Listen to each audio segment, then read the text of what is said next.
And here we go. Welcome in to another edition of Bucky and BK. Today is Thursday, July 2nd, 2026.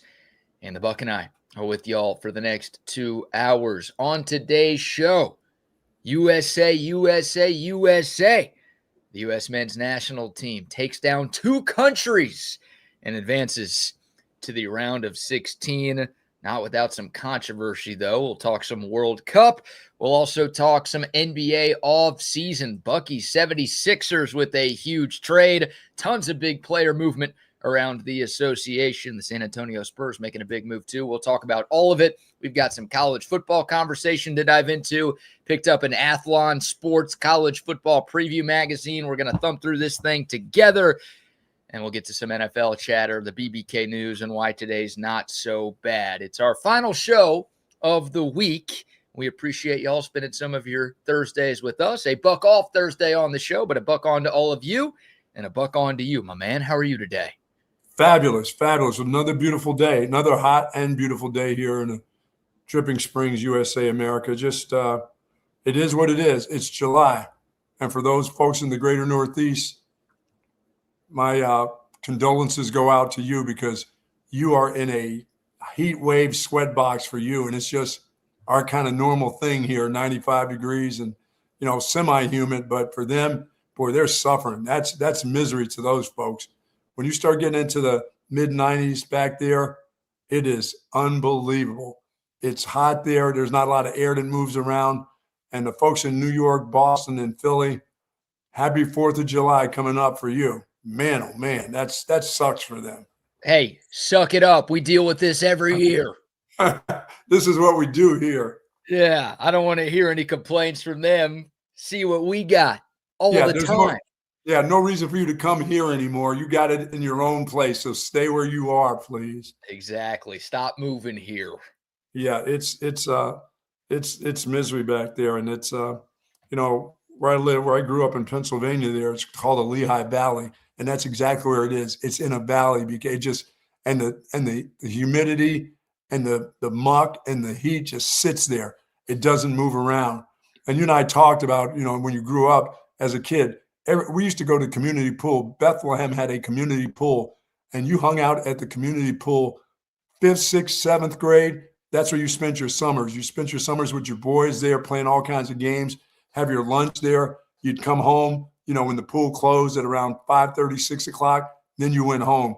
But you stayed all day at these times of the year there. Not many community pools anymore. Well, I'm kind of old to be hanging out. Hey, if you catch me at the community pools near the kiddie pool, I'm not allowed to go there anyway at this age. You know what I'm saying? Yeah. Everybody around has a pool. A lot of people have pools. I do not have a pool out here. I don't. My wife doesn't want one, really. That's just sometimes it's just too much to handle, having a pool, unless you have the pool boy. And I don't need the pool boy hanging around. I would be the pool boy if that was necessary, but I don't have a pool anymore. You remember going to the community pool, don't you? You went to the community pool. I did. I think my community pool, though, was the Jewish Community Center of Dallas pool. So it wasn't entirely community. I think you had to be like a member there. To live in a community. Oh, the Mexican kids weren't coming to the community pool where you were? Well, if they were members of the J, they could have come to the pool. I don't think we discriminated. I think if you want to become a member here, we'll take your money and then you could use the pool. But I don't think it was as community as what you're describing. Yeah, where my community pool was, so was the ice skating rink was there too for the winter time. Nice. So it was all in the same spot. You'd hang out at the pool in the summer and the ice skating rink in the wintertime, no doubt about it. Good day to the soldiers at Fort Hood, Texas, the soldiers in the state of Texas, and all those that fight for us each and every day. You don't worry about the weather. You do what you do, and we are so proud of what you do. And thank you so very much for your family sharing you with all of us. But do be safe out there. And for those that are getting ready to leave town or have left town already, please be careful out there. Enjoy this 4th of July, 250 years. A lot to celebrate. A lot to continue to get better at. 250 years, very young country, and for us, we continue to grow. Hopefully, Yeah. Well, we're celebrating a lot, and we're also celebrating a U.S. men's national team win from last night, Buck, as the Americans took down both Bosnia and Herzegovina. Took both the countries down, yes. Both of them gone, both of them eliminated.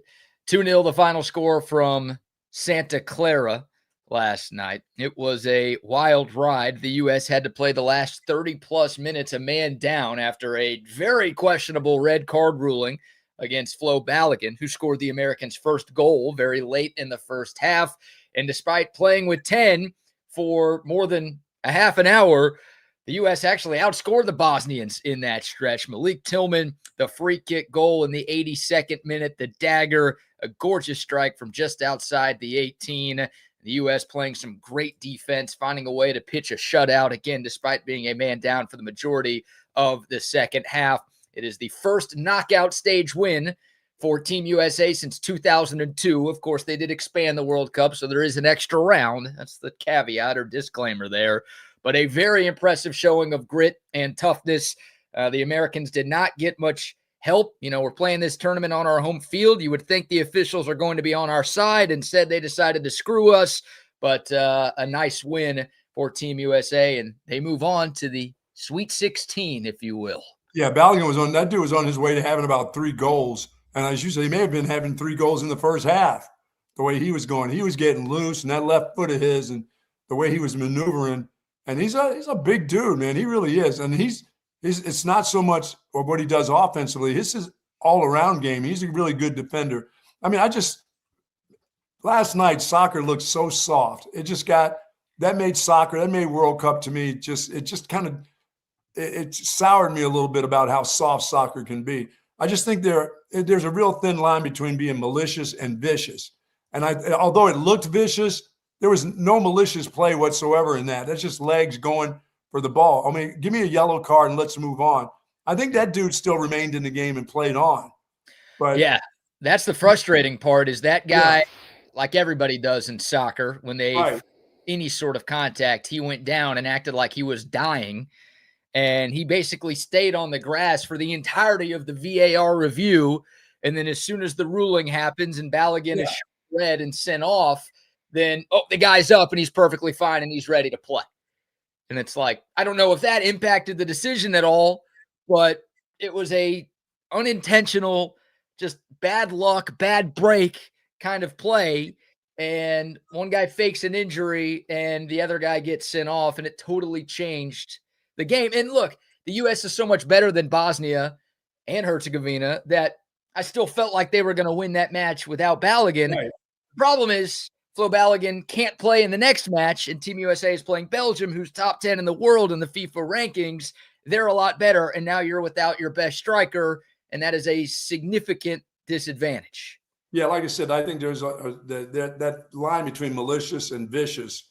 Looks vicious, but it's not really malicious. I mean, I think the red card is for something that's more malicious than actually vicious. I mean, your legs get tangled up, things happen, on the ball. When you see 2 guys kick the ball at the same time and you're both got your foot on it, sometimes one guy goes down. Sometimes one guy's stronger than the other guy, but the strongest guy looks like he takes the brunt of being vicious. I'm like, wait a minute, that guy's just stronger than that dude. That other guy fell down because he's not as good or not as strong. And they take it to a limit. I mean, when you have to miss another game, it just, like I said, I thought it made soccer look soft last night. They do a very good job of making themselves look soft. And there's obviously a lot to like with this sport, but there's a lot of frustration with this sport. And, in real time, that wasn't even given a yellow. Like sometimes when you see those VAR reviews for possible red cards, like they call a yellow on the pitch and it's like, all right, well, we got to see if this is worse than a yellow. The ref was right there. He saw it. He didn't give a card for it. No, they made the call. They made the call for him to come over. Talk about going 0 to 100. That went from no call to you're ejecting one of our best players. So that was insane. And of course, you and I mean, we're Americans. We're biased, and most of our audience the same. But I mean, Thierry Henry and Zlatan in the studio, and just all of these former soccer players and former soccer refs and guys and gals who aren't American, who just know the game better than you and I do. Right. They're all like, this is ridiculous. It's not just Americans like, oh, we got screwed. It's like people who have played the game or covered the game forever are like, that was a horrible call. And now, look, can Team USA still beat Belgium without Flo Balogun? Yeah, I think so. But if we lose, that's going to be a what if. Like, what if we had our best goal scorer? That's a huge loss for next Monday. Yeah, that is and there's no, you can't go back like baseball and, if you're ejected and you can't go back, there's nothing in between from here till Monday where you can say, hey, listen, let's get another ruling on this. That's just not the way soccer works. No. Yeah, there's actually, because I had seen some scuttlebutt about an appeals process, and I'm like, all right, well, maybe there's a chance. But apparently the appeal is to make sure it's only a 1-game suspension. Like, some red cards can carry multiple match suspensions. So if FIFA was like, yeah, Balogun, actually, you're going to have to miss the next 2 games, then there'd be an appeal. God, I hope it's not anything like that. That'd be the most ridiculous thing ever. But yeah, there's nothing Team USA can do. Like, when we get to Monday night in Seattle, there will be no Flo Balogun for the Americans. So, well, I can honestly say I've seen even worse red cards than what I saw last night. I mean, that's what I'm saying. Those judgment calls, I'm like, dude, I've seen worse. But that was, I mean, it looked a bit, like I said, when they showed it in slow motion or they showed a still shot, it looks like a vicious tackle. But as I said, I think the red card has got to be for more malicious acts. Like if a guy's been beating you all night and you decide to take your elbow and shove it in the back of his head, that's kind of for that stuff. Or you're not even trying to get to the ball and you just jump on a guy's ankle or swipe his legs out from under him. That's kind of for that. The other stuff should just be yellow cards. Let's go on. And there's a lot of people. There's a moment that Messi had in an earlier match where he did something basically identical and he wasn't given a card. Forget a red. He wasn't given a yellow card. And there's still shots that American soccer fans have been taking of other matches in the tournament of challenges or tackles that look just like that. And no cards were given. Forget a red. No cards were given. So I don't know why they just decided this is the one that we've got to lay down the law on. And it's a joke. It's a horrible call. And again, if we lose on Monday, there's going to be a lot of, God, what would have happened if Flo Balogun was there? So look, they played some great defense. They played some great defense last night. I mean, they really did. Undermanned. They really got on the defensive side. They had a lot of headers to knock the ball out of the box there during that time. They played really, really well. That's a long period of time without being down one guy, It is. Yeah. No, things could have unraveled. Glad they weren't playing France. Oh, I mean, they could play France with 13 and we'd still lose. That's how good France is. But yeah, look, I mean, Bosnia and Herzegovina, they're not bad to make it this far in the World Cup. You got to have some talent. I mean, that's the team that prevented Italy from qualifying for the World Cup this year. So they've got some dudes and they played pretty well. They earned their spot into the knockout stage. So yeah, things could have fallen apart for Team USA after that ruling right there. And yeah, for them to defend the way that they did, they obviously changed their formation, but it was a total team effort to keep the ball out of the net. And obviously, again, Malik Tillman with the heroics in the 82nd minute, that incredible free kick goal. Oh my gosh, just outside the box. That's as good as it gets right there. Yeah, I noticed nobody jumped in the air. They would have taken that to the head. That would have hurt.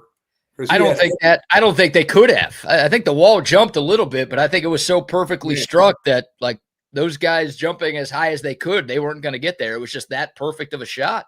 Wow. That much class, as they say, Buck. Learning all these soccer terms here. Now we're missing the guy. We're missing one of our best players. That's nuts.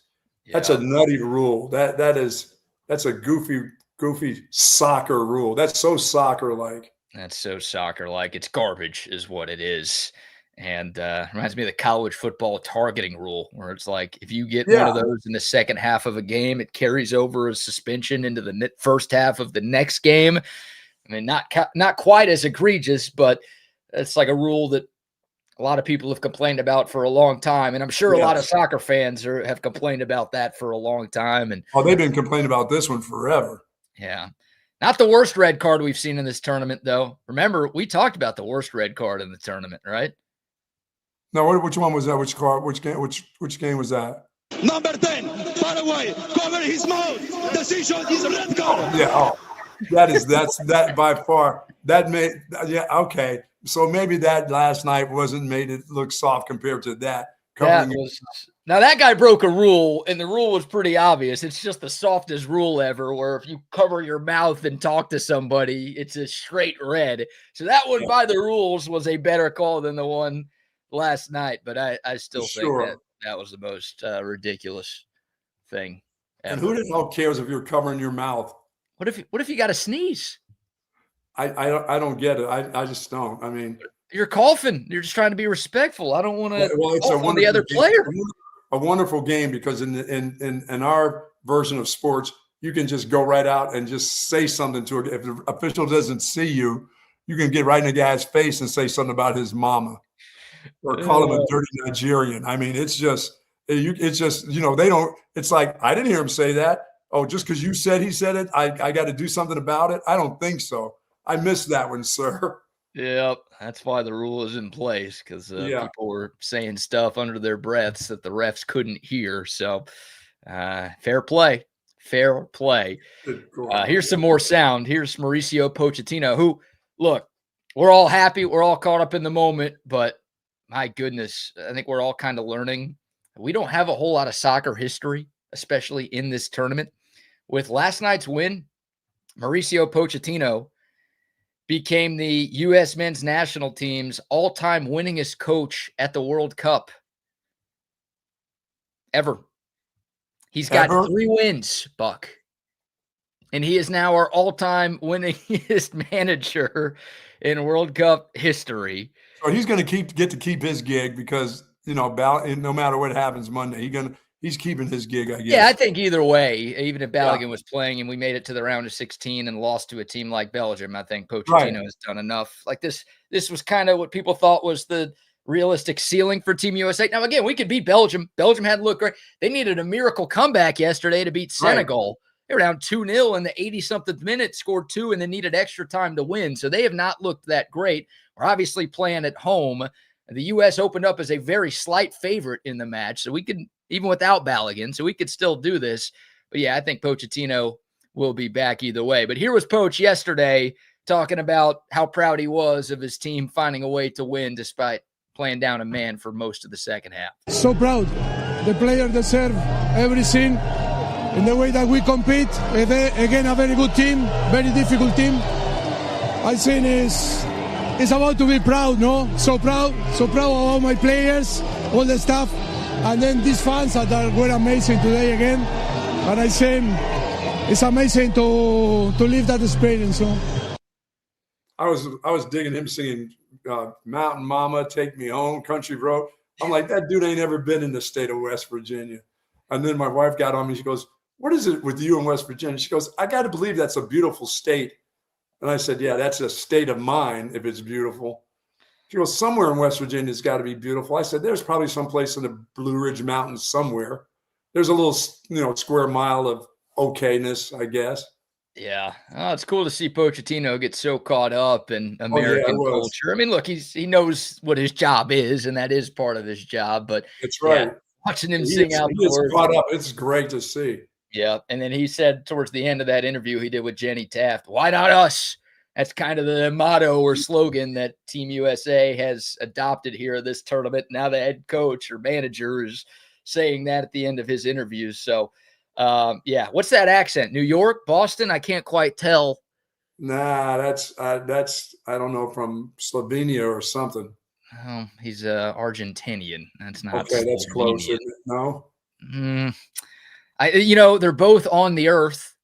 Yes, thank you very much. So I'm okay with that. And one of them's not Mars, so I'll give you that right there. But he's done a great job, and fun one last night for Team USA. There's history against Belgium. We'll talk more about that match on Monday. I love that it's Monday Night Football being played in Seattle, though. I think that's cool. Advantage US there. But Belgium is the team that knocked us out in the round of 16 in the 2014 World Cup in extra time. That was a 0-0 match. Belgium scored 2 goals in extra time. They beat us 2-1. We also played them in a friendly back in March this year in Atlanta, and they smoked us 5-2. And that's a friendly, but there's some bad blood. We're out for some revenge. and obviously we'll have to do it without Flo Balogun. We still have a chance. We've played very well to this point. And, oh, my God, if we could find a win on Monday, that would be – Yeah, Burkhalter and some of these other guys that are been coming in as substitutions really have to play well. There's going to be some guys that are really going to have to stand out on Monday. Well, the guy who's really going to have to stand out is likely Ricardo Pepi. Yeah, Pepi. I mean, and he gets his foot on a bunch of ball heads, but he's going to have to be a scorer now. He's going to have to do some other things. Yes, well, he's a striker. He's the backup striker to Balogun, so you assume he'll be in the starting 11 on Monday. He's a Texan from El Paso. Shout out to 915. Played at FC Dallas early on in his career. Now he's playing overseas, but he scored some goals for us in international competition. Obviously, he's going to have a big role and massive shoes to fill because Balogun's been our best goal scorer by far so far in this tournament. So, Ricardo Pepi, say a prayer that he plays the game of his life on Monday. We might need him. But cool stuff there for Team USA, and what an atmosphere last night, and what a fun tournament this thing has been. First knockout stage win, again, since 2002. And we're going to Seattle, huh? Going back to Seattle. We played one of the group stage matches there. I think it was the Australian match. And the U.S. soccer players are like, that was the best atmosphere we've ever played in our lives. So it's going to be a crazy home field advantage. Now, Belgium played there yesterday. So there's Belgium fans who are there. They're going to stay there. But obviously we'll have the crowd on our side, and hopefully that'll be enough to lift us into the quarter finals. We'll likely play Spain if we get there, which let's just beat Belgium first. We'll really later. From that point on, you're going to play somebody very good after this. Very good. House money after that, I would argue. All right, so that was fun. Team USA 2, Bosnia and Herzegovina, Buck, 0. Yeah, I mean, they didn't even score. They didn't even score, even with an extra man for a lot of the match. And boy, their coach was freaking out on the sideline a couple of times. Guy looked like a little kid at Target whose mom told him he can't get the toy he wanted. He was throwing some fists. His best Sunday suit on. Oh, yeah, it's fun. Soccer coaches, they're either in like a great looking suit or they're dressed like slobs. There's no in between. No. Their guy was in like a nice 3-piece suit, acting like a child, but dressed very well. Then Pochettino is kind of slobby, but who cares how he looks? He's doing a great job. But yeah, that guy. I mean, they already got a free red card, and the guy's like holding the ball, crying and pouting and bitching and moaning. It's like, what more do you want? You already got the biggest gift of all time. Dude, I don't know if this is true, but there were a couple times when USA was near that sideline when the guys would try to kick the ball out. I swear they were kicking it at their coach. I swear those guys target the coach, sometimes standing. You know how they just kind of get in the way there? They're on the sideline. I thought USA a couple times took a shot. They were trying to just kick the ball out, when they were down one man. But I swear they were targeting, trying to hit that dude. I think that's pissed about. Like the Americans were trying to hit their coach? Yeah. Well, he's a big target. He's a big dude. That's a big dude for sure. Yep. Hey, I hope we were trying to hit that guy. He was acting like a you-know-what, so he deserved it. He was going up and down that sideline. No, he's a big guy. He's just a big man. Just a big man. Is he a former player? You're asking me about the Bosnian and Herzegovinian coach. I assume he played soccer at one point in his life, Buck, but I got to believe he was a goalkeeper. I don't think he was anything but in net, taking up half the net. Yeah, that's not a bad strategy right there. Yep, this guy did play for Bosnia and Herzegovina back in the day. Way back in the day. Played at Dortmund at one point. Solid career as a forward. No weight listed. He's 6'2", no weight listed. You didn't keep that off of there. Yeah, he's put on a few LBs, I would guess, since his playing career. Looks like a big forward in the NBA. That's what he looks like. Yeah, at 6'2". Oh, sorry about that. Not even a big guard, huh? Maybe he's got the weight of a big forward, but he don't have the height of a big forward. All right, we'll take your thoughts. The Dakota text line 512-222-9328. We've got plenty more to get into. We'll talk some NBA, also talk some Texas football. Picked up a copy of the Athlon Sports College Football Preview magazine. We'll thumb through that together. But before we get to anything else, How about our first round of sponsor shout-outs? Folks, Relax the Back embraces a holistic approach for a healthier lifestyle, and my back couldn't be happier. Sat in my chair last night. Love this chair. Not getting rid of this chair ever. I know they've got some great chairs there. They got select massage chairs, zero gravity recliners, adjustable mattress sets, of course, Tempur-Pedic pillows, mattress sets, the whole works, human scale office chairs, desk, and all the accessories that you are looking for to help your shoulders, your neck, your lumbar area, your thoracic area. You can find it at Relax the Back. Two great locations. One is in the Hill Country Galleria across from Whole Foods, and in North Austin at the Gateway Shopping Center right across the street from the Container Store. Live pain-free like the Buck at Relax the Back. Check out all the savings, the 4th of July savings they have at Relax the Back. Go in and get yourself a nap. Ooh, I like that. Just get yourself a little nap there. Yeah, having a long day, driving past the Hill Country Galleria. Yeah. Pull over, get you a little nap on those Tempur-Pedic mattresses they've got in that store. Yeah. I don't think they're going to let you pull the pillows out of the box, though. You're probably going to be stuck with the ones that they have. Then they have pillows that are right there, too. Now, they've had some other heads on them, but don't worry about it. They're not going to let you pull the one out of the box unless you take it home with you. I don't know if it's a bring your own sheets kind of deal, too. I don't know if they want you sleeping for that long. Love Relax the Back. Great people, great stores, great products. Love Centex tickets. Great people as well. And you don't even have to go anywhere to use Centex tickets. Just log on from your phone or computer, and boom, you can buy tickets to any sporting event, any concert, any festival, any comedy show, any Broadway show, anything that you want to attend in person. You can find your seats available online right now at centextickets.com. Their website's so easy to use. I mean, if you're not sure what you want to do, you just want to get out of the house and do something, holiday weekend, go to centextickets.com. On their homepage, they've got like this laundry list of events near you. You type in where you are, events near you, boom, get your tickets, and then you can go. Everything's 100% guaranteed. It's a local company. Again, great people. And don't forget to use the promo code CENTEX10. If you type that in at checkout, you're going to get 10% off of any ticket purchase, whether you're buying 1 or 10. It does not matter. Shout out to our friends at centextickets.com. And, of course, our good friends over at Sue Patrick. I wonder if Jay will, if the United States were able to win the World Cup, would he venture into a couple USA T-shirts and even burn orange? Why not, right? Those would sell. Anything USA that if they win the World Cup would sell. How would it work? It'd be a burnt orange shirt, but it'd have like an American flag across the chest. Now you're talking. Look at you. You're giving him ideas. You know, you can give him some ideas. He'll accept that, but they've got everything you need when it comes to burnt orange for sure. All these Texas-themed gifts, items, books, wide variety of men's and women's clothing. Sue Patrick offers free shipping on online orders, $59 or more, free curbside pickup, of course, and plenty of parking space at 5222 Burnett Road. They still got, of course, some softball gear over there. Get on over there, pick up your T-shirts, pick up your – look at this hat.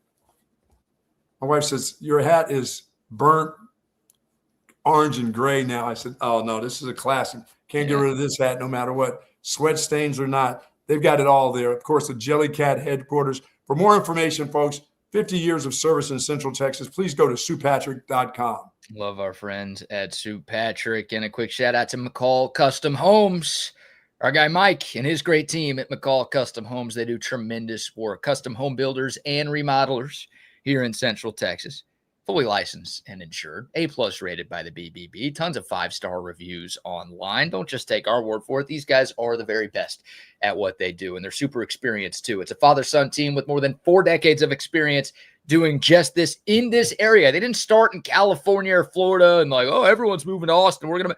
No, they started here. They have stayed here. So they know what it takes to turn a Central Texas home into something truly special. Kitchens, bathrooms, outdoor spaces, you name it, they can do it. McCall Custom Homes, ATX.com. That's their website. Or you can call or text our friend Mike. Great dude, big Longhorn fan, tunes in pretty much every day. Reach out to him directly, 512-633-9580. It's McCall Custom Homes. We build value into your home. Sweet. All right. Should we talk some NBA here, some Texas football here? Let's go football. We can get to the new NBA World Champions coming up, Philadelphia 76ers. We'll get there soon. We are going to talk to Wes Goldberg, who covers the NBA for the Locked On Podcast Network and Real GM. So we'll get his thoughts on all the crazy trades and free agent signings that are going down in the association. And we'll get your thoughts as well as a 76ers fan who's very happy about the Jaylen Brown trade. But let's talk some Texas football. And yesterday, I was doing a little grocery shopping, Buck. That's where you got your Athlon. You got it at the grocery store? Got it at the grocery store. Nice. Shopping at Walmart. Oh, making yourself feel good about life. You down on life a little bit? It's a bit down on my luck. And I wanted to feel better about myself. So I just people watched at Walmart for 2.5 hours yesterday. What the? How long? How could you, there's not a chance in hell you could be in a Walmart for 2.5 hours. Well, first I was doing some shopping, and then I was like, there's a nice lawn chair. Let me just sit, put some headphones in, and stare at some people for a while. Oh, my God. Yeah, man, my self-esteem was never higher than it was after leaving that place. Anybody coming in with flip-flops? How many pairs of flip-flops did you see go by that place? A lot of flip-flops, a couple of bare feet. You had dogs in there. You had cats in there. A lot of skin showing from people that you didn't want to see skin on, if you know what I mean. Yeah, it's the 4th of July. They've already started taking it off already. Start taking it off on a daggum Wednesday. People in Walmart, it could be the heart of February, and they're walking around nude in that place. With tank tops on. Tank tops and rolls showing. That's for sure. God. That's for sure. But I did stumble upon the Athlon Sports College Football Preview Magazine for the upcoming 2026 season. They've got different covers for different regions. This appears to be the Texas one. Arch Manning on the front. There's 4 players, but Arch Manning front and center. You've got your favorite quarterback in college football, Marcel Reed. You've got former Aggie Connor Wigman, who's still in college at Houston. I don't know how that guy's still playing. Yeah, he's got his 7th year.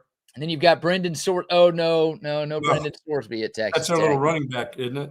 You've got Cameron Dickey.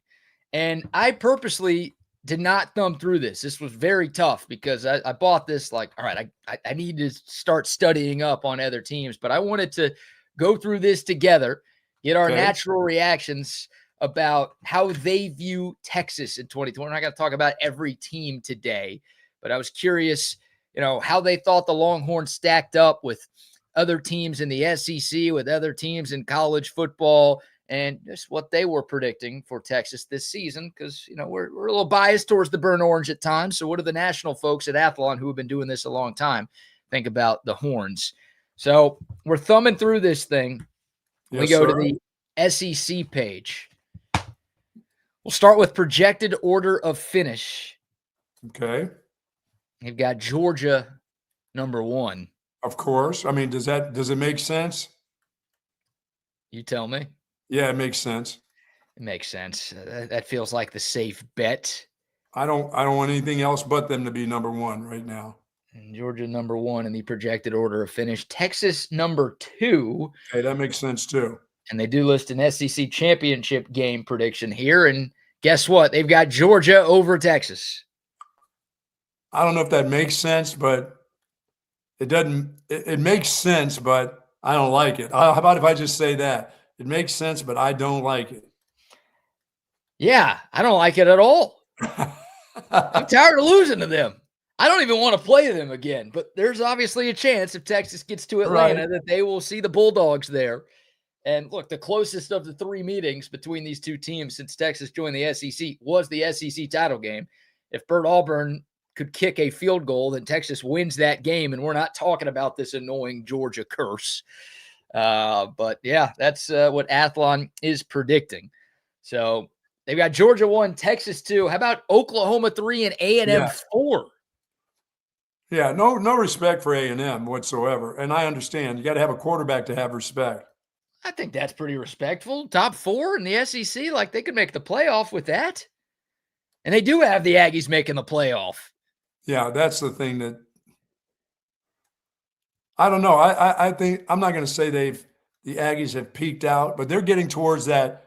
You should have done it last year. Oh, you should have done it the year. Oh no, you should have done it the year before that. it doesn't seem to me, like it gets better for them, BK. It gets more head scratching than anything. Well, I don't know. I mean, Mike Elko's been there 2 years. Year 1, they were 8-4. Year 2, they were 11-1. Now, they keep losing to Texas. They've had 2 opportunities to get to the SEC title game in the last 2 years. They lost to Texas both times to keep them out. And yeah, in the playoff, they struggled, but they went from random bowl game to college football playoff. So the 2 years of Mike Elko, you're right. You're going back to Jimbo Fisher era, and anybody before Jimbo Fisher, then it's been a lot of like, oh, we think we're on the brink, and then it all comes crumbling down. Maybe that'll happen again with Mike Elko, but so far in his small sample size, it's been an upward trajectory. We'll see what happens this year. Yeah, like you said, for them, 8-4 to the records they've been having, that's a little bit different. You're right. They did step up. So that's your top 4: Georgia, Texas, Oklahoma, and A&M. Looking at Athlon's bowl projections, they have all 4 of those teams making the playoff. They also have LSU making the playoff. So it seems like those are the 5, and that's your top 5 projected order of finish into the conference this year. Your thoughts on just that top 5, and is anyone ranked too high, or did they leave anybody out in terms of SEC teams qualifying for the CFP? You know who's left? You know who's too high? The Oklahoma Sooners are too high. You're low on OU this year. Yeah, I'm always low on OU, but I'm even lower now.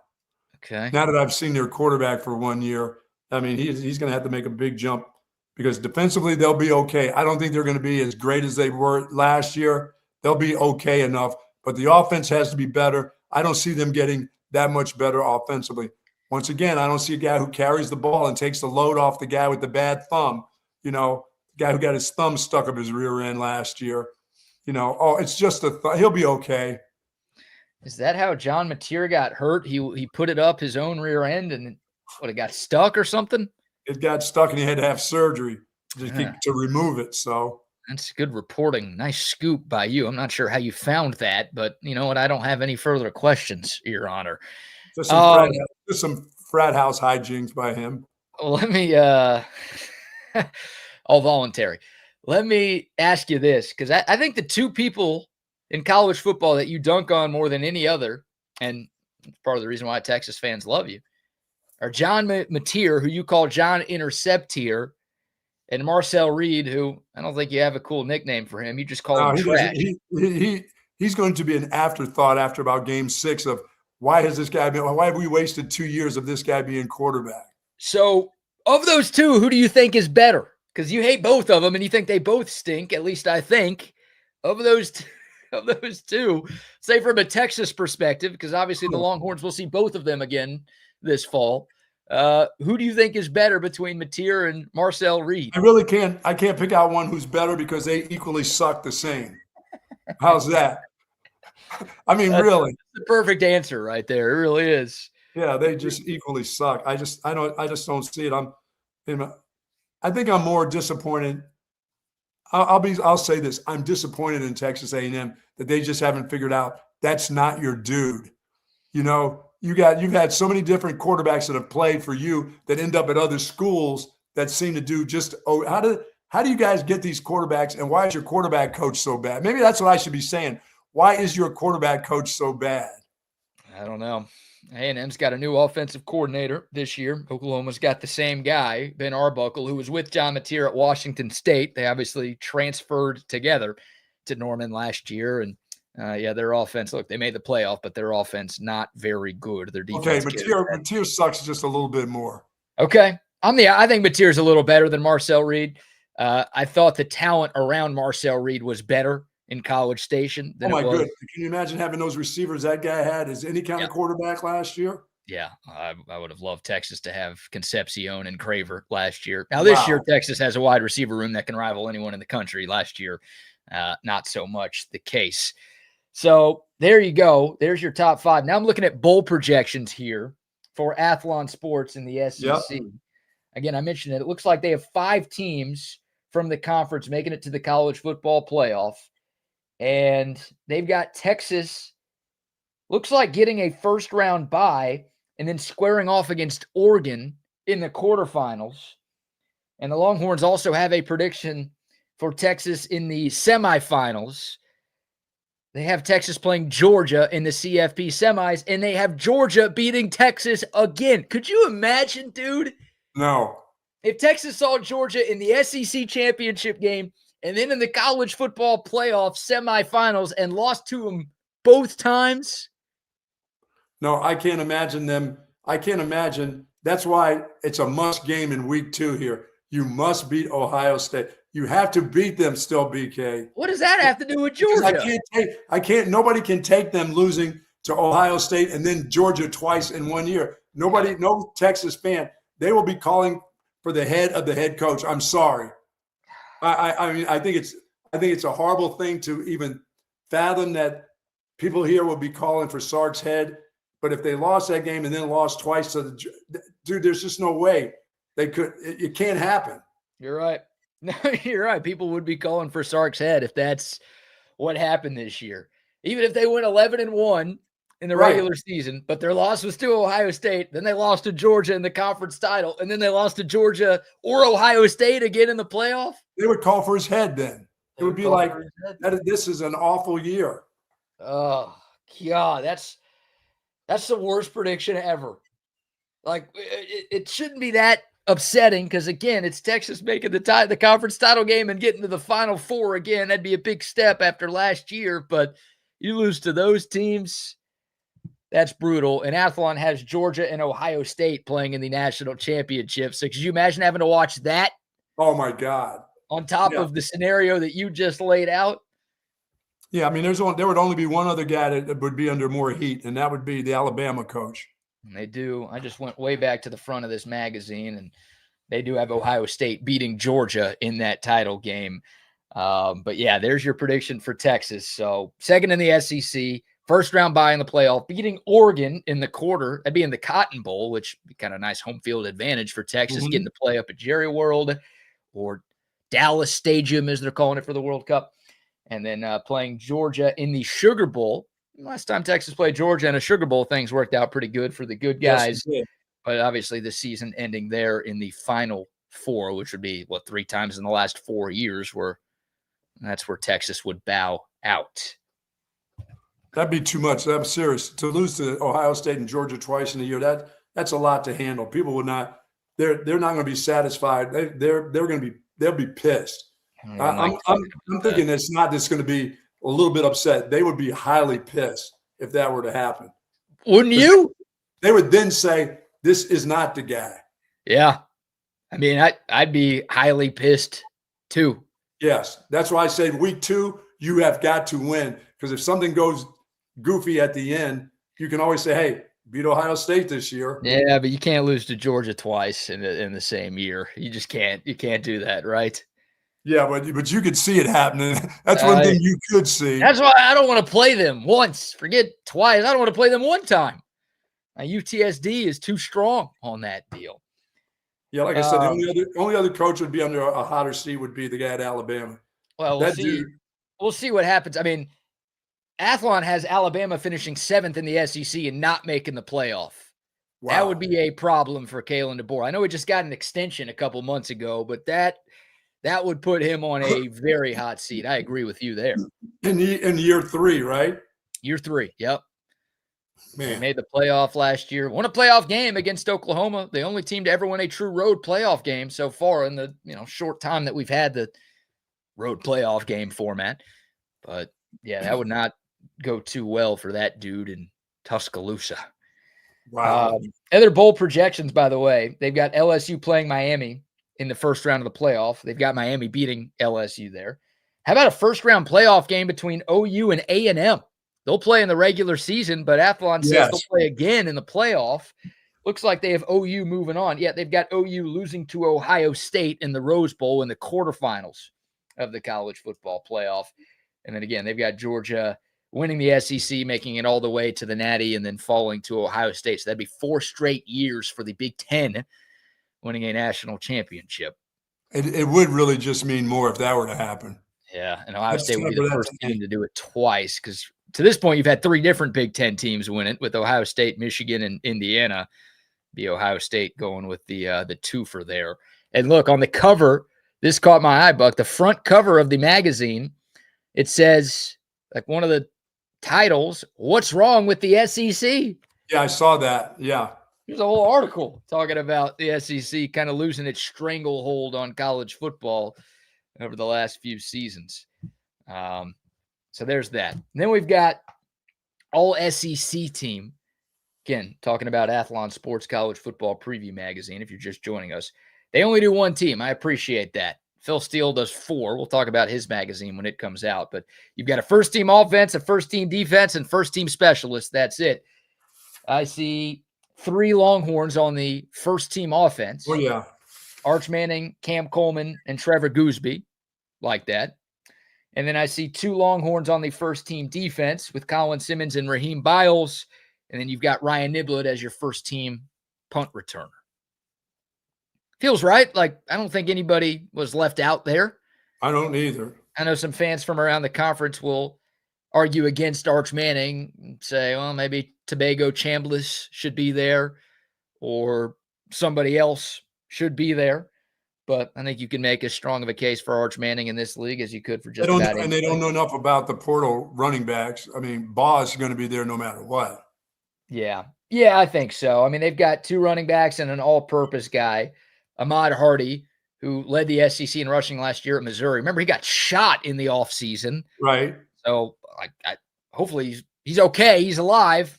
Hopefully he's playing football this year. There hasn't been much on if he's going to be ready to go in the fall yet. Right, exactly. I don't know how effective he's going to be, but that guy's a freaking stud. And then Kawan Lacey at Ole Miss, who was second in the SEC in rushing last year, and then Jaden Ball. So, yeah, all 3 of those guys, I think, should be ahead of Raleigh Brown and Hollywood Smothers because they've all done it in this conference, too. Right. So, the 2 guys Texas added coming in from lesser conferences, those 3 are very proven right there. Yeah, I don't think anybody else was left out here. I mean, like Jelani McDonald could be in the conversation for safety. He's a guy at the end of the year I think could be a first-team All-SEC player, but I'm not going to argue too much that he should be a preseason guy. And then I'm glad Ryan Niblett got the love that he deserves. Absolutely. He should be a preseason All-American as a punt returner, methinks. Yeah, Craver's still on this list for a wide receiver, which is, he and Cam he and Coleman. I mean, those are pretty good wide receivers. Yeah, Craver's pretty good for a little guy. He can fly. Craver's a stud. Yep, they lost Concepcion to the league, but Craver's back, and they got Bethel Roman. They also got Isaiah Horton, the Alabama transfer. So, yeah, the Aggies, they're going to have one of the best wide receiving cores in college football again. They lose their first-round pick, but they've got some talent there, and, yeah, Craver's the best of the bunch. Ryan Williams, now going by Ryan Coleman Williams, the Alabama guy who hit the ground running as a freshman in 2024. Not so great of a year in 2025, but he's the other first-team All-SEC wide receiver. Yeah, I tell you what's interesting, and you talk about Oklahoma. They don't have any. They have no players on the All-SEC team. Offensively. Yeah, they have no offensive players. They've got None. 2 defensive players, and their kicker and their punter are both on there. But yeah, no offensive players for Oklahoma. Not even an offensive lineman. It feels like they're usually good for one of those. No, I mean, you're talking about putting pressure on your quarterback. My goodness. Yeah, and there's a lot of really good players in the 16-team SEC. So Oklahoma still got some talent there. But, yeah, the defense, I mean, David Stone, maybe the best interior defensive lineman in college football. Sure. Taylor Wine, a very good edge rusher. Those guys first-teamers on defense.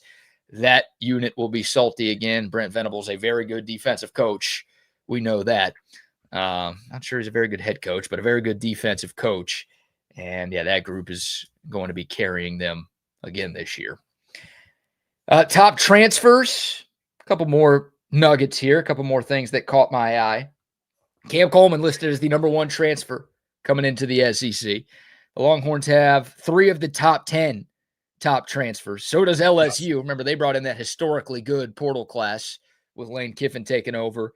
But Cam Coleman, number 1, Hollywood Smothers, number 9, and Raheem Biles, number 10, as your best transfers in the league. Absolutely.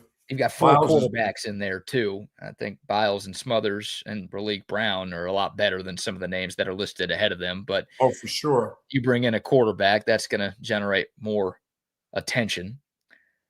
Like Kenny Minchie Jr., who's Kentucky's QB from Notre Dame, is not a better player than Raheem Biles, but they've got him ranked ahead of him, I guess, because he plays that position.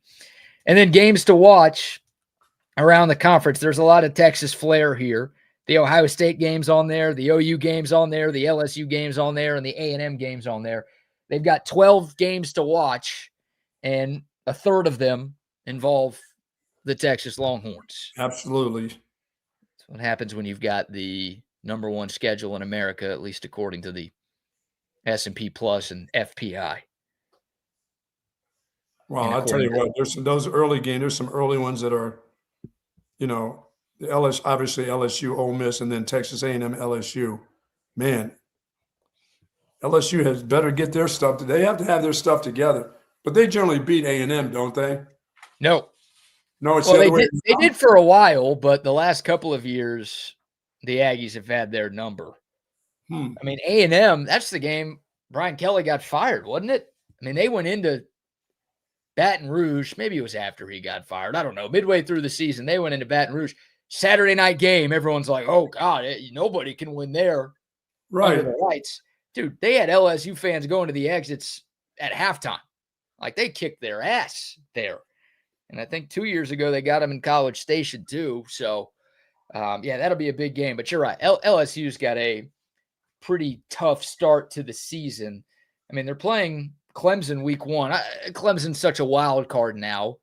But there's another guy on the hot seat. Yeah, for sure. And then at Ole Miss week 3, and then A&M week 4.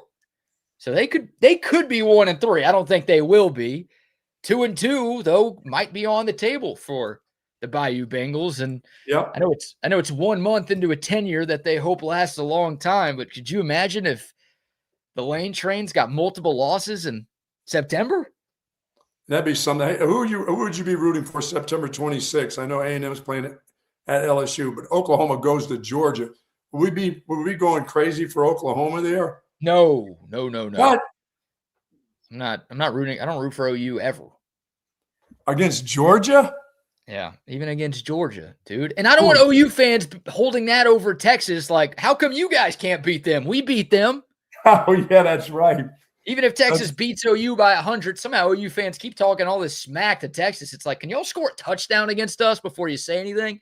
But even if Texas goes into Dallas and wins, I guess that Red River shootout is after the Georgia OU game. Yeah, I'm going to be rooting for Oklahoma to That's beat crazy, dude. Just punch them in the face so that all they're going to do is make them mad. No, Jake says it right. Even against ISIS, we're not rooting for OU. Give me Al-Qaeda against the Sooners. How's that feel rooting for Georgia then? That is weird. Or you just want A&M Oklahoma totally down coming into October.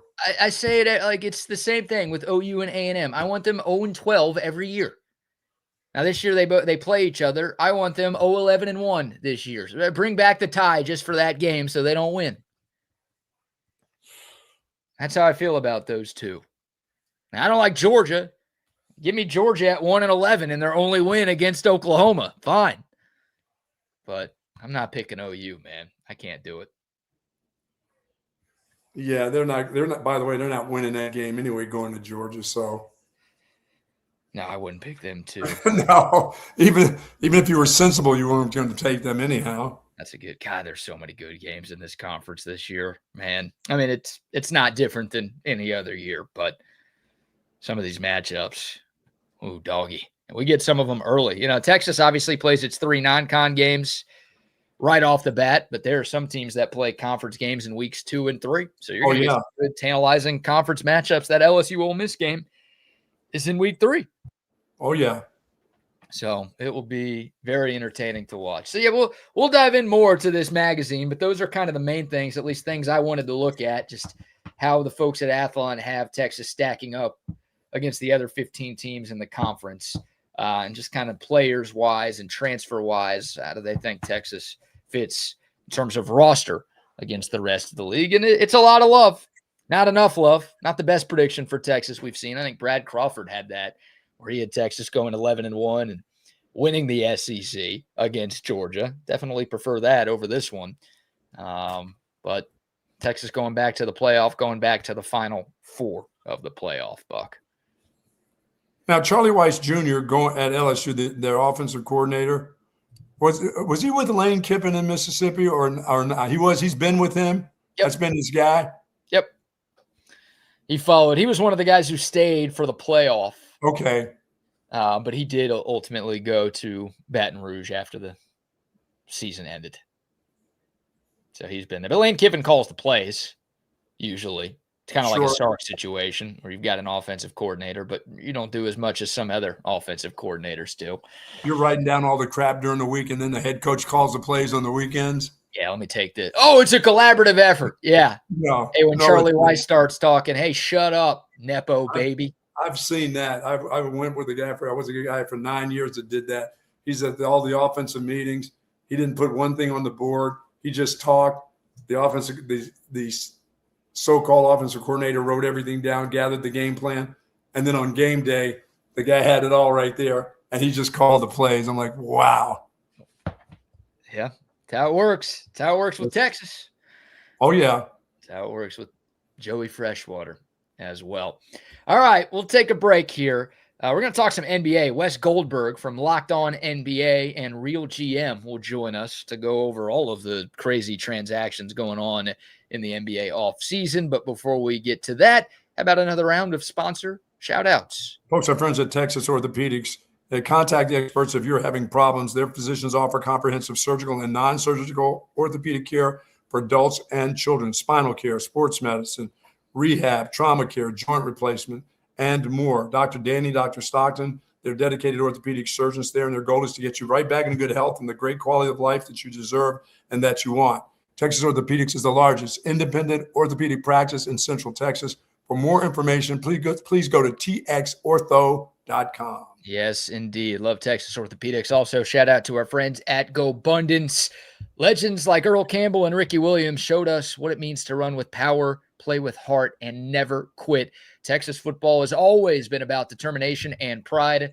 That same fire lives within Gobundance, where men push each other to stay hungry, stay humble, and achieve what others never thought could be possible. If you're ready to level up in business, your family, your health, and just in life in general, Gobundance is the team that you have been looking for.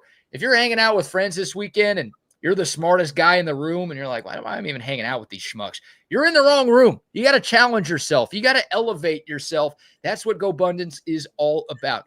Go to their website, Gobundance.com, for more information. These are high-achieving men who will challenge you to be bigger and better in life. Gobundance.com for more info. Again, Gobundance.com. Shout out to Gobundance. And our good friends over at Hat Creek Burger Company. That's right. If you're still hungry, and you will be all weekend, of course, probably on Saturday, you'll be cooking your own burgers and everything else, but you're not going to get the shakes that you can get at our good friends over at the Hat Creek Burger Company since 2008.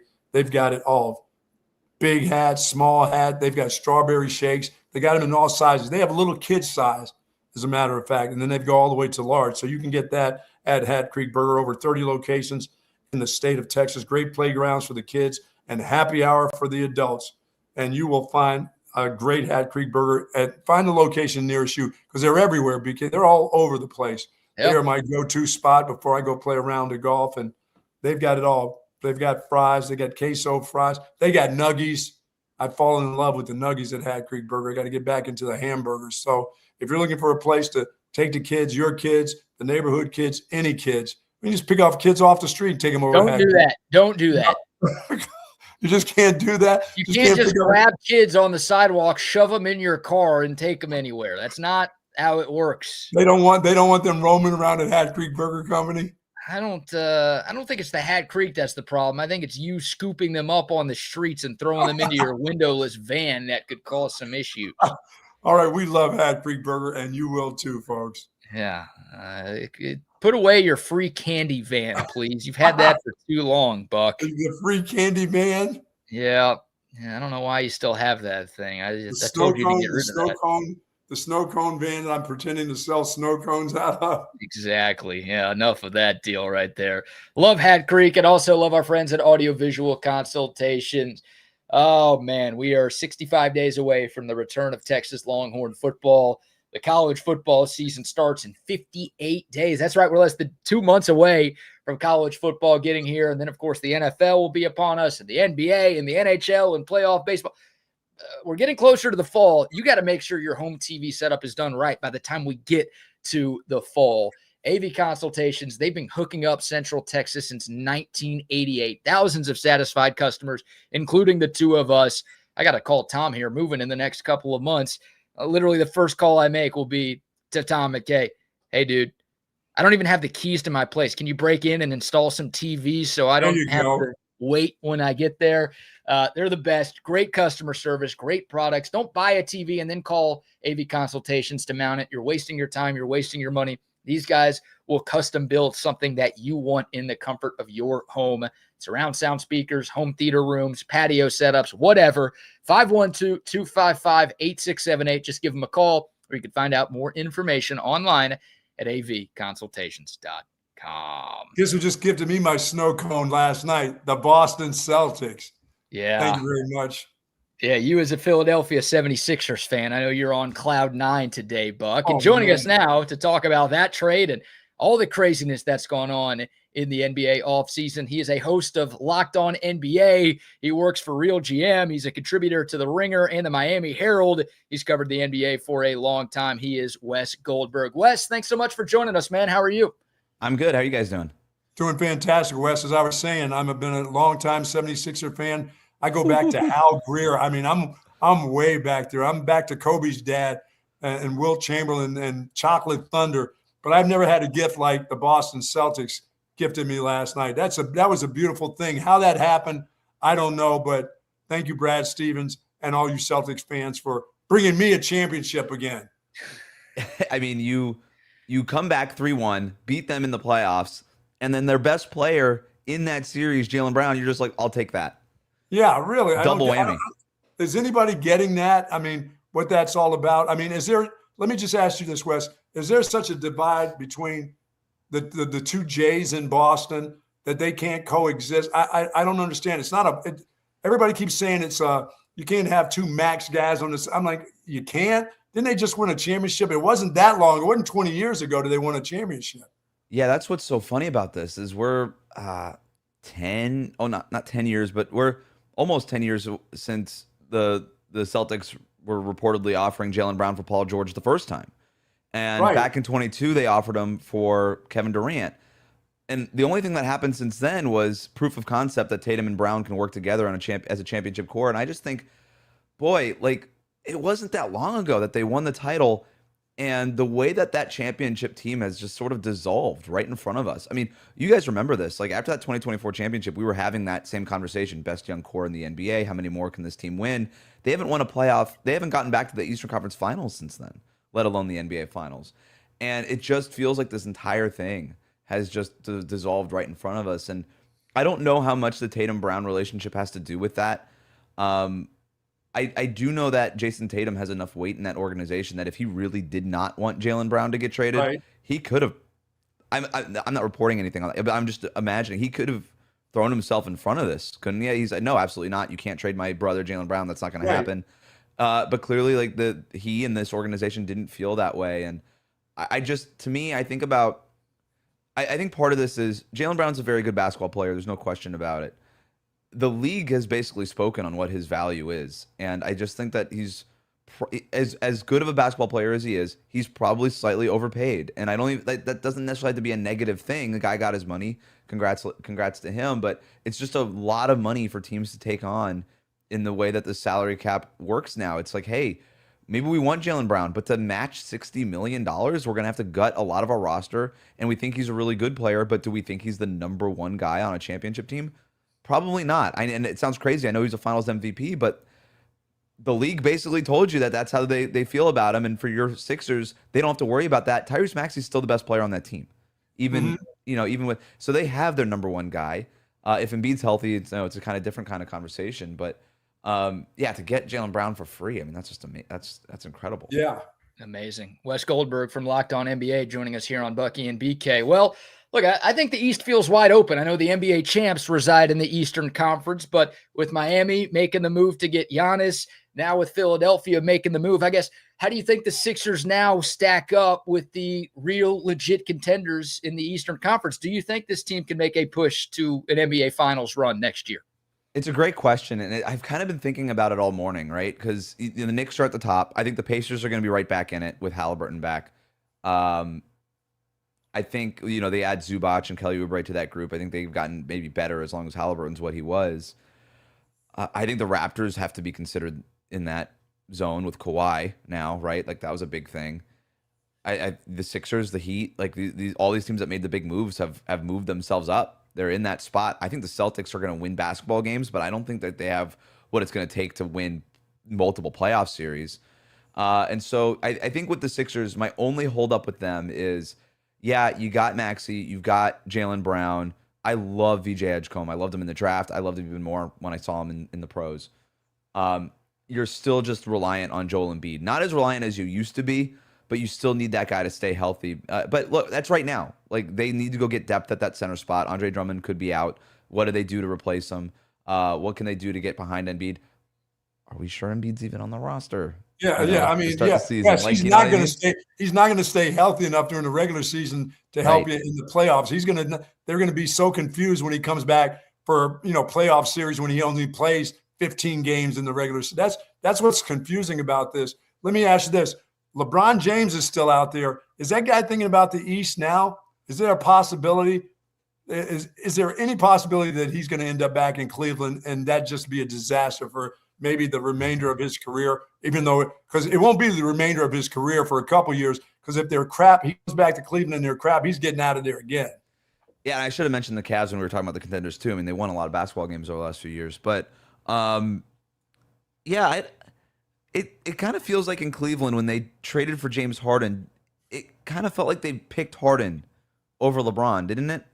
Because I just have a hard time. Yeah. I have a hard time seeing those two on the court together. They both play such a similar brand of basketball. Like, they both want to slow it down, super methodical, genius level passers, playmakers, kind of queen of the chessboard, move all the pieces around. I can't really see them fitting, which, maybe LeBron could figure it out. I mean, he figured it out next to Luka, so I don't want to rule it out. If he really wants to be got back in Cleveland and he wants to do his whole final stop and film his documentary and all that kind of stuff in Cleveland, then maybe he just says, you know what? Basketball fit, money, the hell with all of that. This will be an awesome documentary. Sure, this is my last year. That's it. Sure.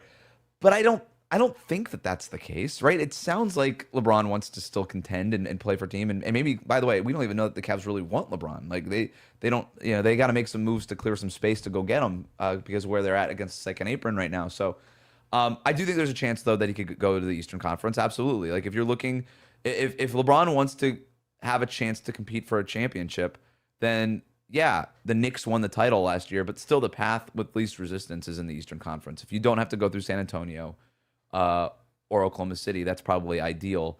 Miami, I think, has to, they're one of those teams that are mentioned, as well as Cleveland. Like, you look at the three teams that have been mentioned so far as the most likely suitors for LeBron, it's two East teams and one West team, right? The Warriors being that West team.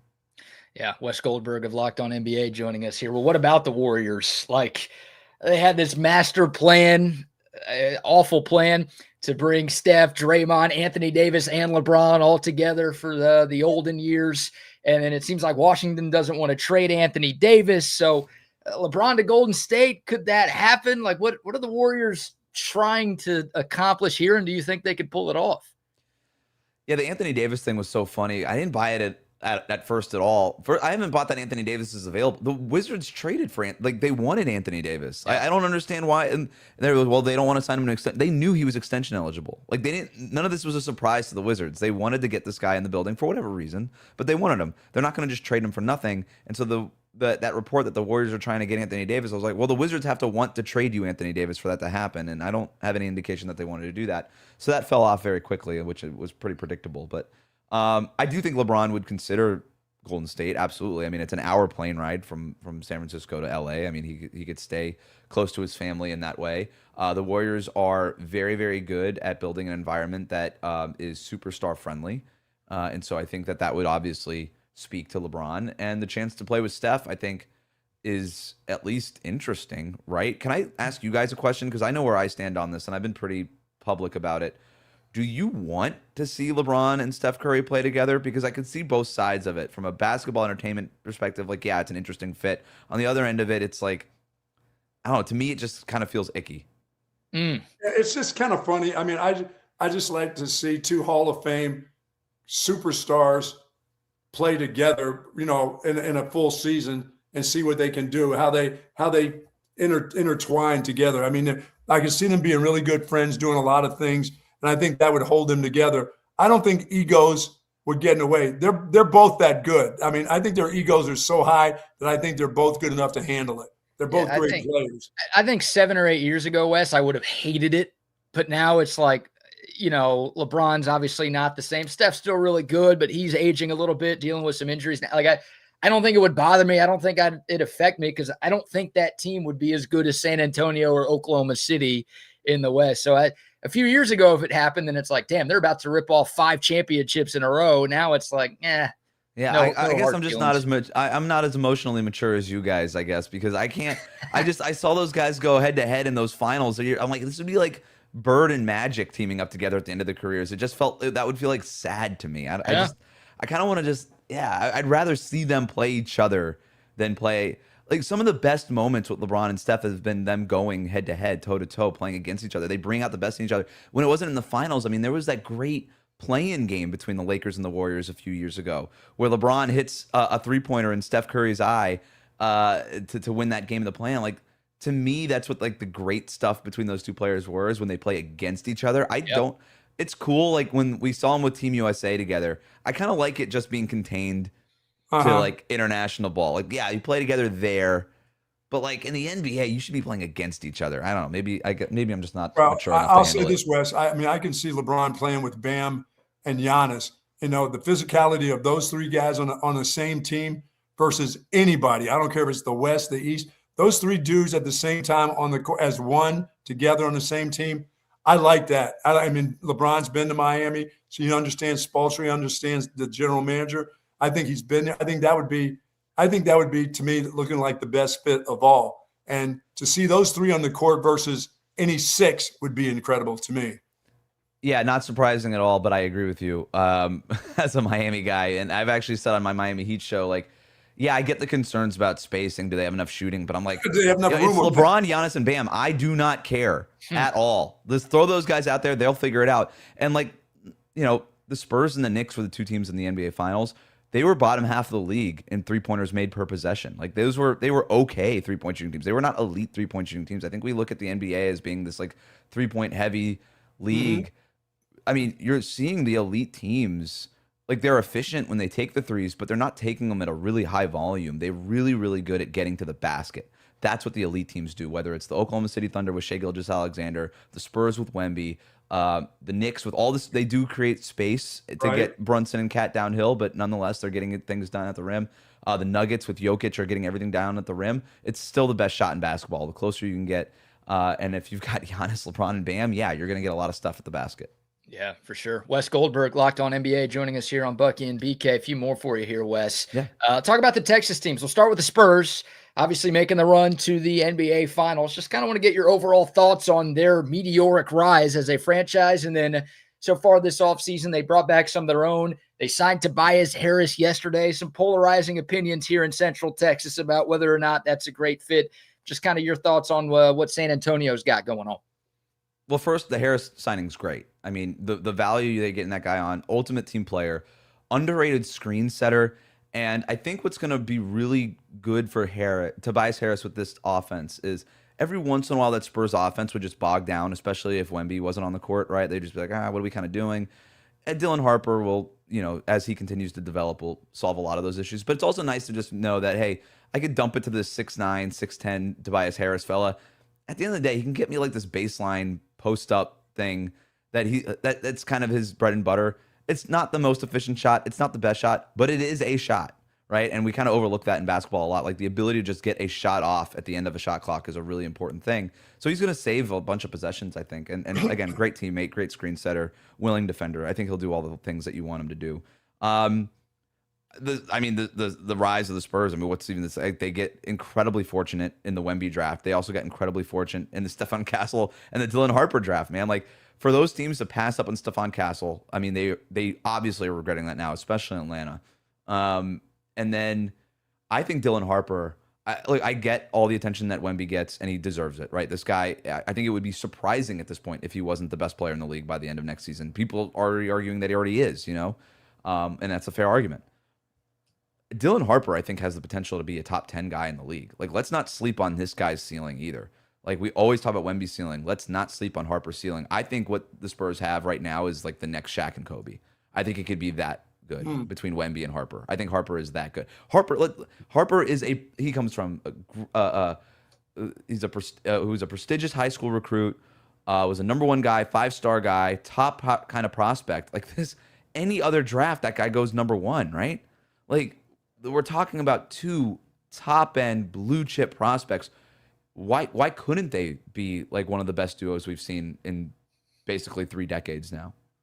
Wow. Yeah, and Wemby will get stronger. He will get so much stronger this year. I got to believe this was such a learning experience for him. And yes, he actually is going to learn from this. He's not going to talk about learning or talk about stuff.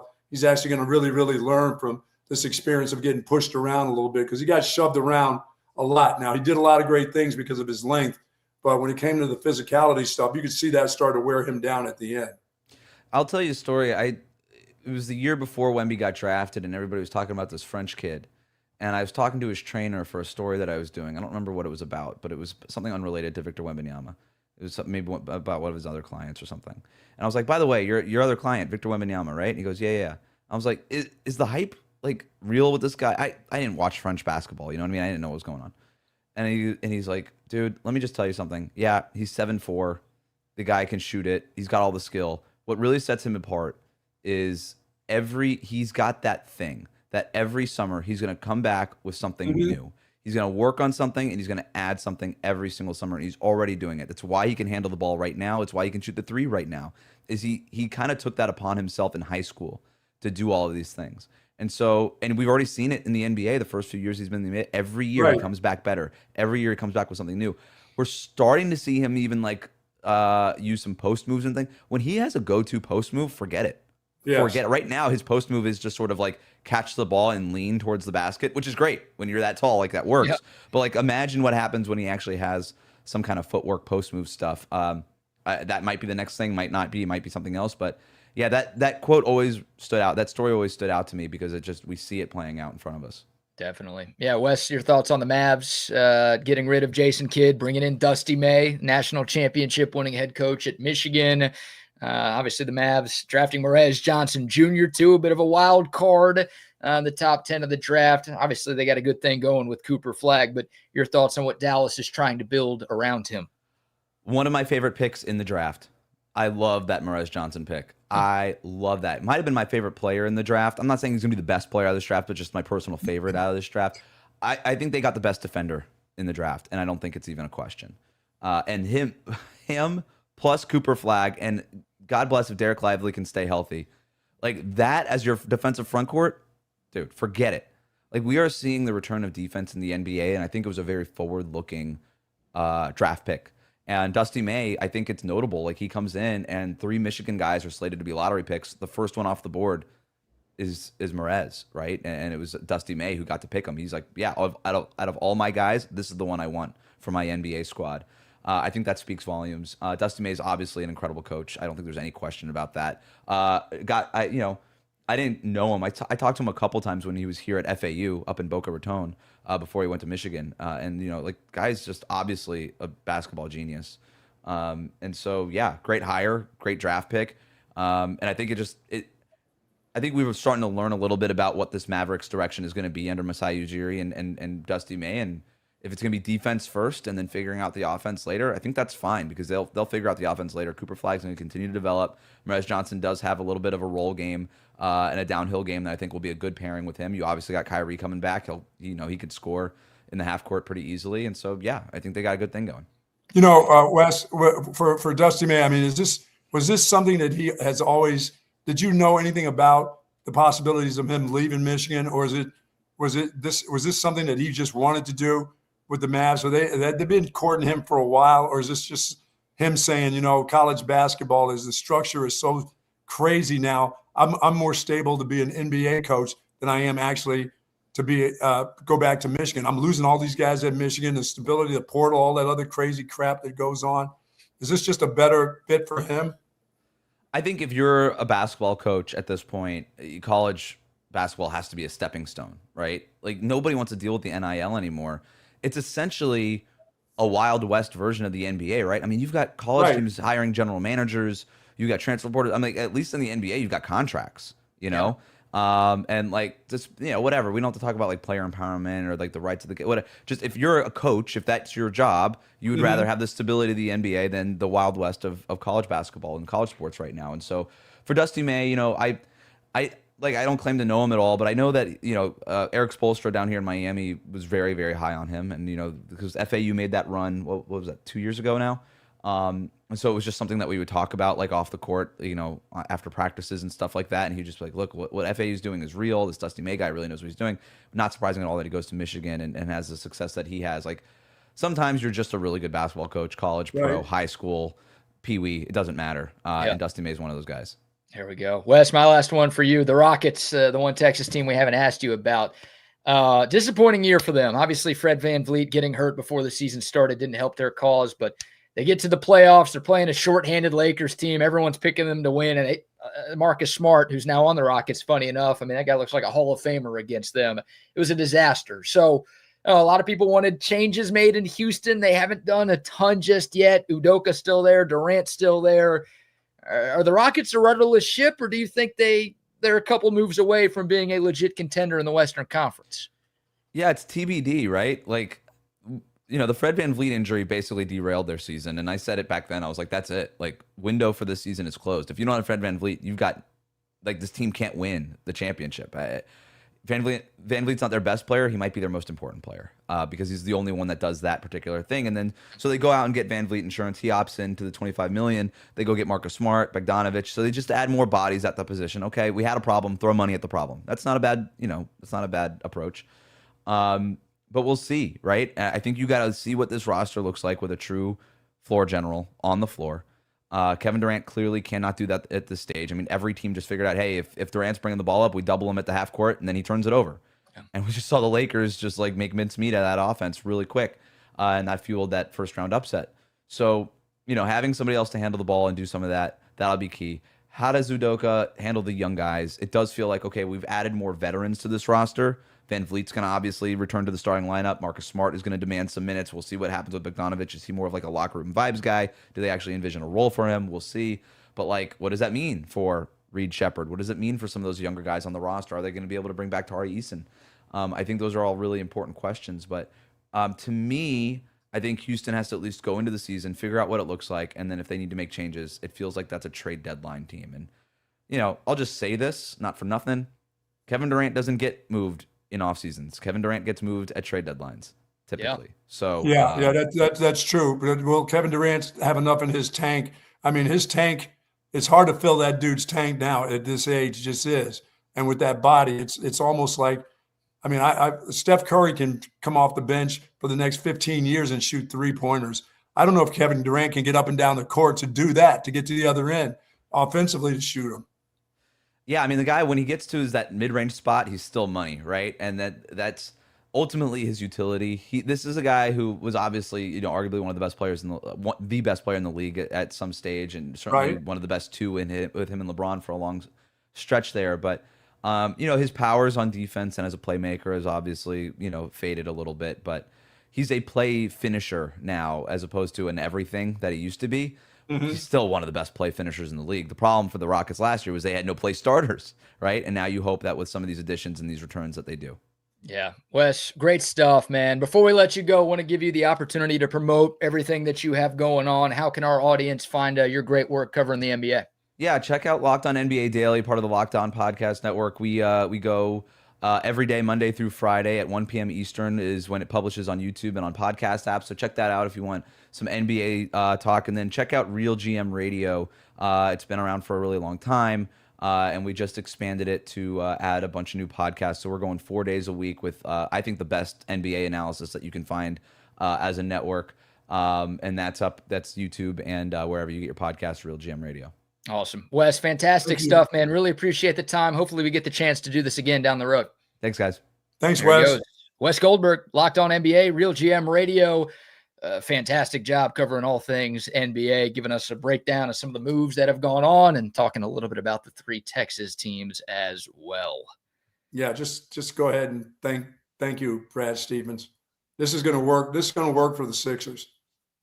What do you mean work for the Sixers? It's going to work. They're going to be in the finals next year. You're putting in the call. Yeah, I think they're going to be in the finals.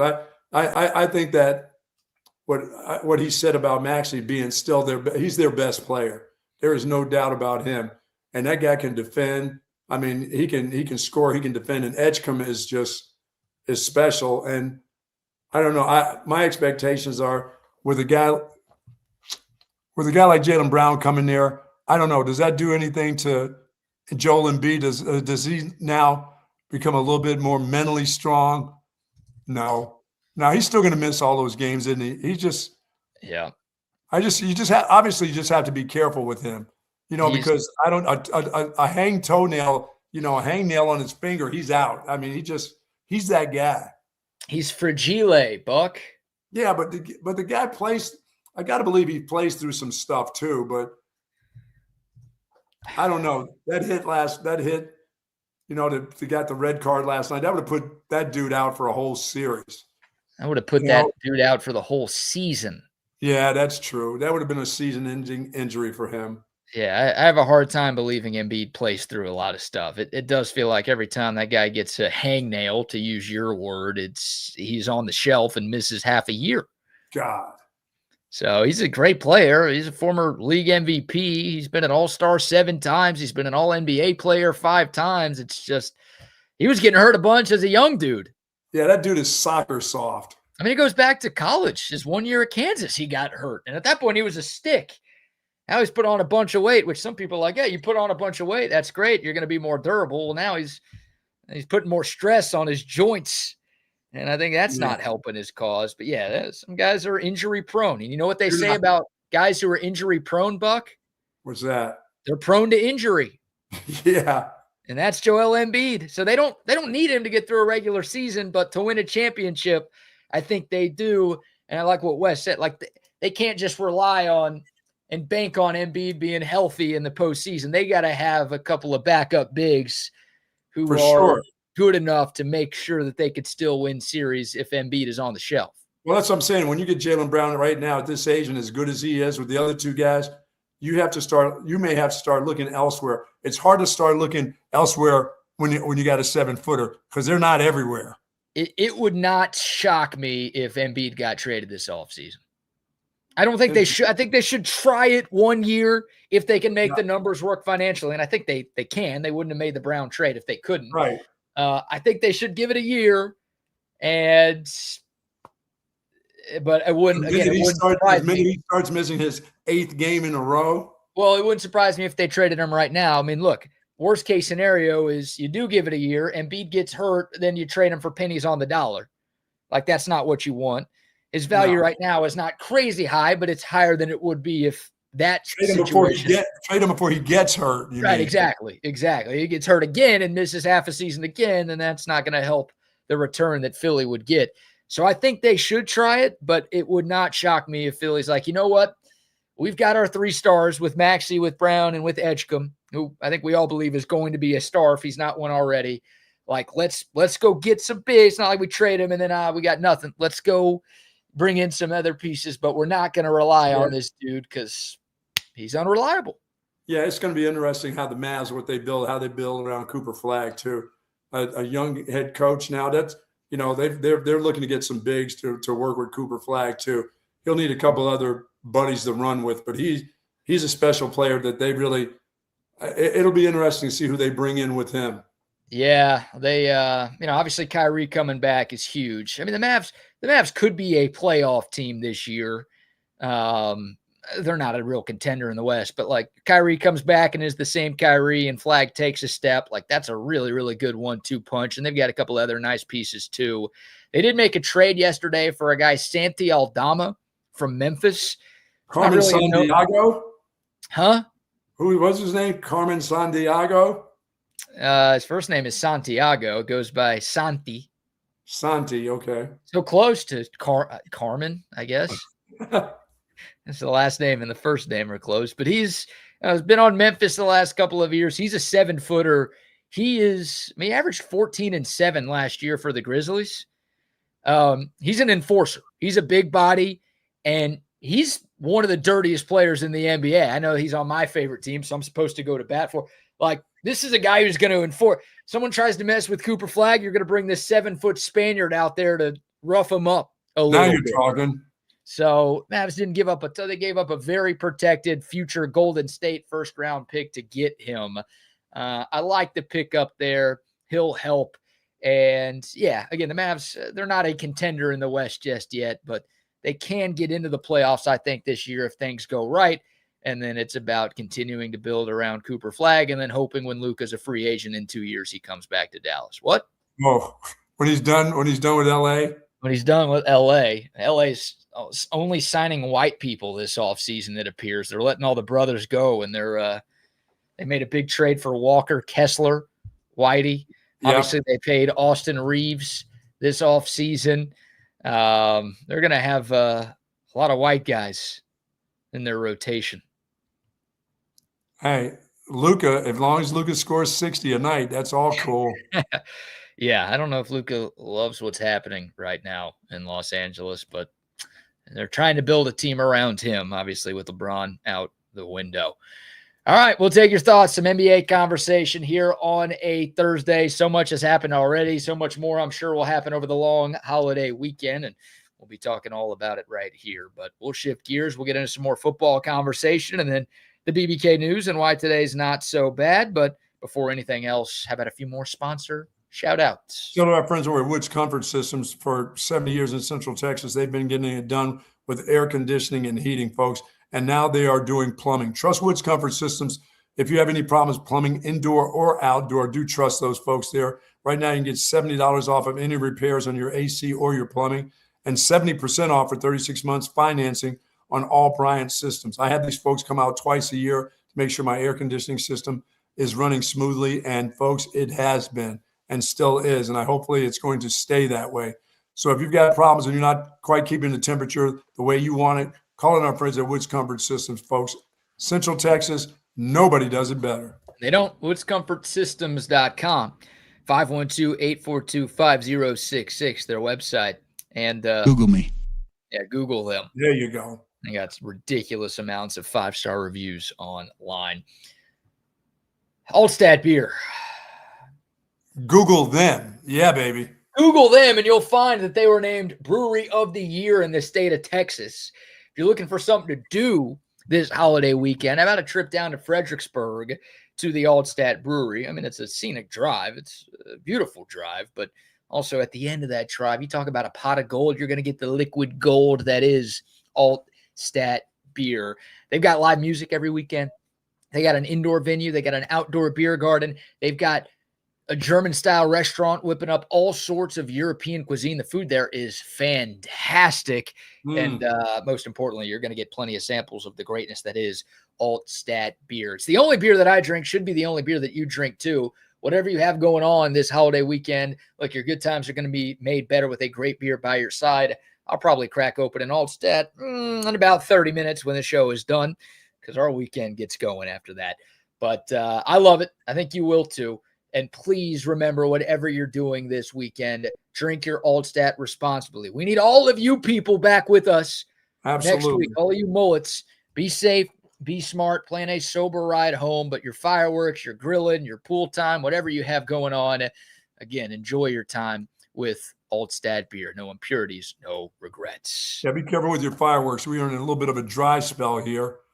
And what do you mean? It's been like a week and a half. We've had the rainiest summer of all time. No, dude, I was watching the local news last night, and I heard weather girl, the weather guesser, be like, "Oh man, we really could use some rain." I'm like, "Where have you been? Did you just move here last week?"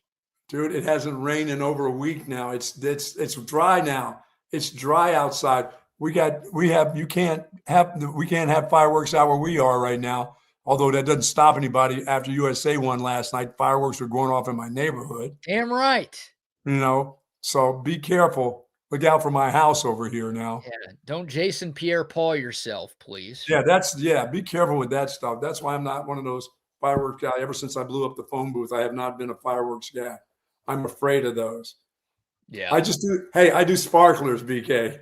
That's it. That's all you need right there. That's all I need, brother. Look, I enjoy watching fireworks, but I have never, ever had the desire to set them off.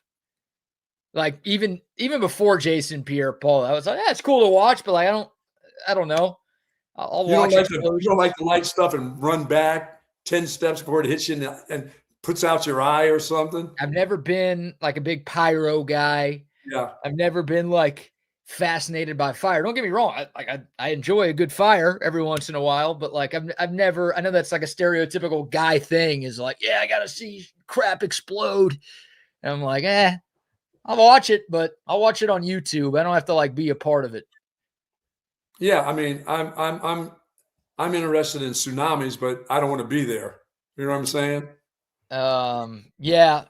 I'd also like to avoid tsunamis. Yes. It's interesting the way they come in, but I don't want to be a part of that crap. Yeah. The people who stay for like hurricanes and tsunamis where everyone's like, you got to go. And they're like, nah, let's see what happens. Tornado chasers, like storm chasers. I'm like, why? I'm glad they exist because it's entertaining for me to watch on my couch. But I'm like, yeah, you tell me there's a hurricane coming, then I'm going to go ahead and leave. Yeah. Yeah, I'm out. I don't batten down the hatches. I love those people down in Florida who start putting up wood over their windows. I'm like, where can I go to? Just let me know. And when should I leave? Yeah, I'll board up my place and then I'll leave. Right? Yes. I'm not going to board it up for me to be inside and take my chances. I'm not going to challenge God when it comes to natural disaster. No, I was the boring dad. I was the one that my kids were pissed. What do you mean we can't do M80s and this, and we can't have rocket launchers and stuff? I'm like, no, I don't want to. I'm not lighting those. And, my kids would be like, oh, no, we'll light them. You buy them. We'll light them. Like, you let them do that? Huh? You let them do that? You let your kids light fireworks, set them off? I let them do that stuff.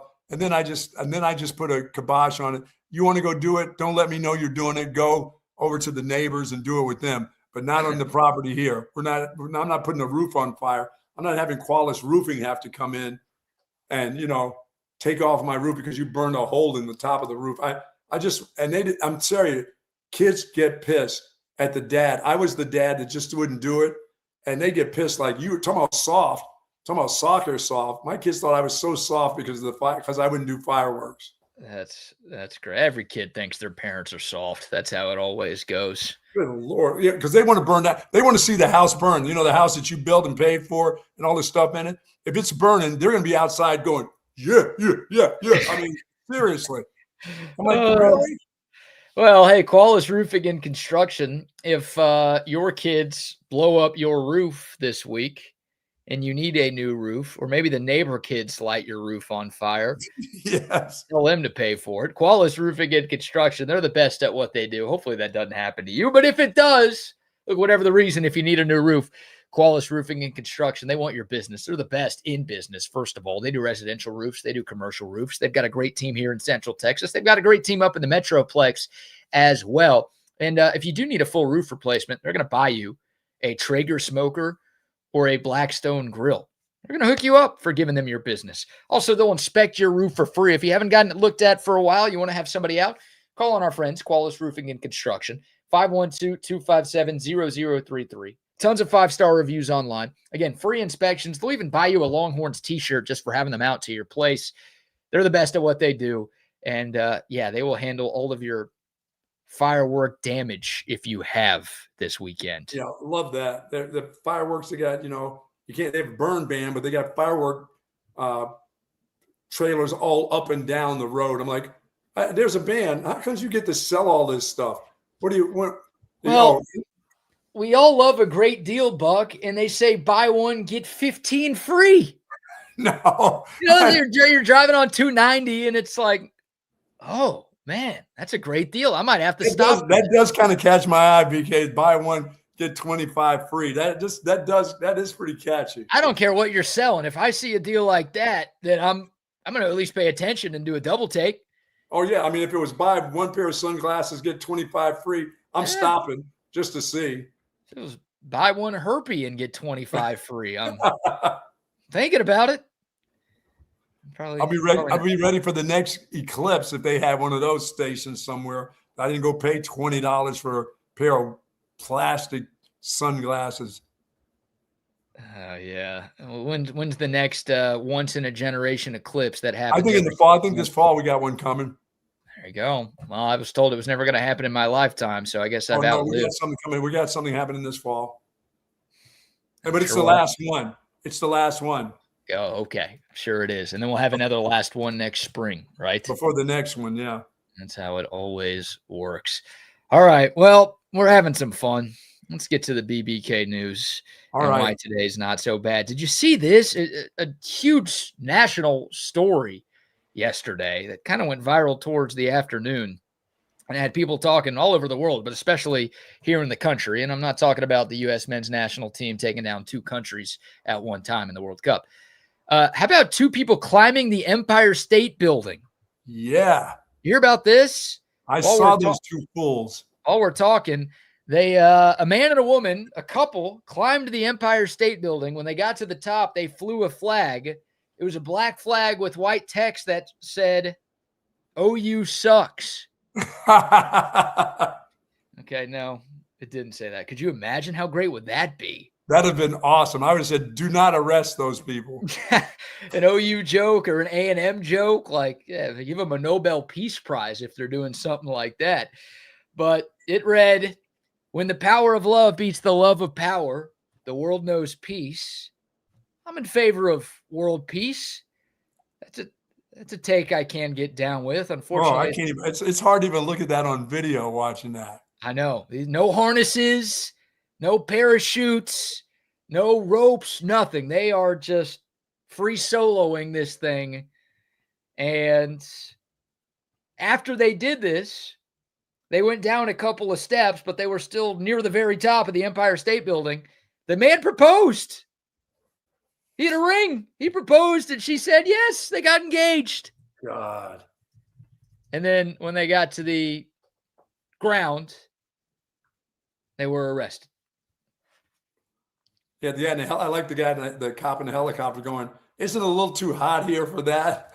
Oh, they're wearing all black, too. That can't help with some of the temps that are going on in New York right now. But they are, the guy's sleeveless. The girl's wearing she's showing some skin, right? Shoulders exposed, arms exposed. So they're battling the elements a little bit. But they're wearing black.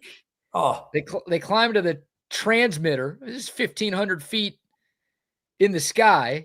By the time they climbed back down, they were engaged and they were arrested. It's Angela Nicolau, who's 33, and Ivan Kuznetsov, 32. They were both hit with numerous charges following their stunt, including burglary, reckless endangerment, criminal mischief, violation of local laws, possession of burglars' tools, criminal tampering, criminal trespass, and disorderly conduct. And they've got all kinds, they've done some, I think they did a Netflix deal about, these dangers and the things that they've doing. They've gone to some high places and done kind of the same thing. So they got some coins. Somebody's paid them some money. So they can pay the bills.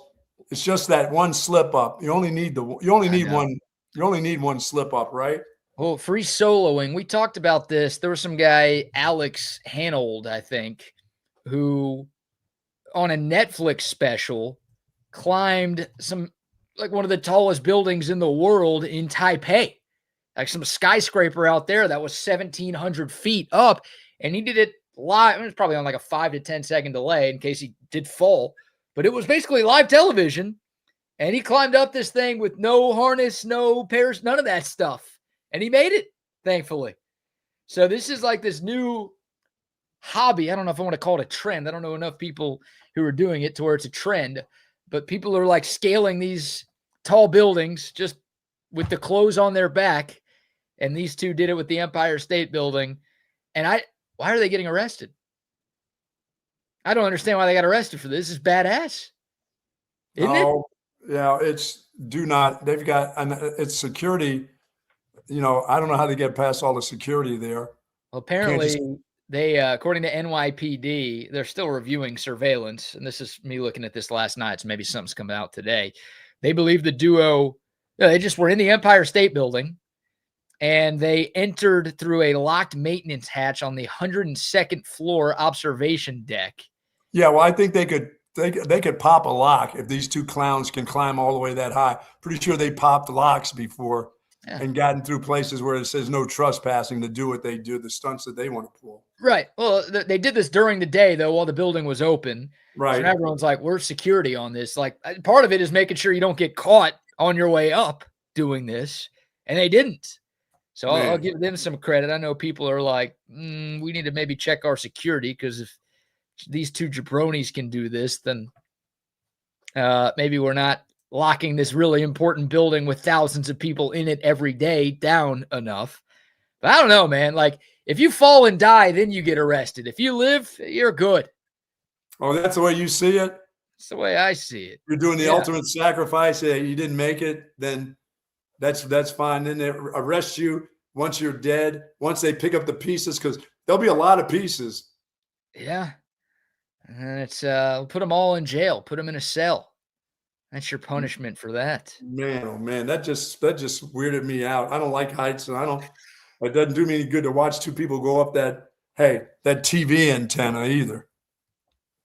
Well, like on the roof of your home, like a that satellite dish. Yeah, that thing looked like it was like, no, thank you. Oh, you meant this? The transmitter tower at the top of the building. Yes, I know it's pretty sturdy, but damn. Yeah, dude. And it's got to be so windy up there, and one false step and you're done. Yeah, my body's not shaking there, right? If you just drop me off there. Oh my God, dude. You're right. You wouldn't need any wind. I would shake myself off. There's no doubt. I would be glued to that thing, legs, everything. You'd have to pry me off. You'd have to saw the piece off below me and get me down, because I'm not reaching out for anything. God. So there's that. Shout out to them. And yeah, OU sucks would have been a better flag, but yeah, good luck with your marriage. Can't win them all. And how about this picture? I mean, she posted while she was up there before she went down. Here it is. There's the engagement shot right there, showing off the ring. Look at her fingernails. She's got like photo shoot ready fingernails, and she's scaling the Empire State Building. No, they're like knives at the end. She's not a hand chunky, sorry to say. Oh, we were losing you. You said she's not a hand model? No, her hands are just a little chunky. She won't make it as a hand model. Oh, her hands are too fat. Oh, did I say that word? I don't know if I said that word. Maybe they're a bit swollen from the from the climb, probably. Perhaps that's it. But yeah, I don't want to see any of your crappy engagement pictures, friends, unless it looks like this. Yeah. Mount Vernell, cool, original. I don't want to see that. Into the Empire State Building, baby. Wow. So you had that happen. Buck, tonight, tomorrow night. Tomorrow's Friday. It's a Thursday that feels like a Friday. Travis Kelce and Taylor Swift are getting married at Madison Square Garden. Yes. There will Hold be on a one second real quick. I'll show you something. What's that? He's going. We're losing the Buck. The festivities will kick off with a smaller rehearsal dinner planned for tonight. We don't know where that is going to be. But yes, there will be a large event a wedding on Friday night between Travis and Taylor, and I'm bringing this up. Oh, there it is. There's the autographed picture. There it is. I found it. The one I got from Taylor Swift. There it is.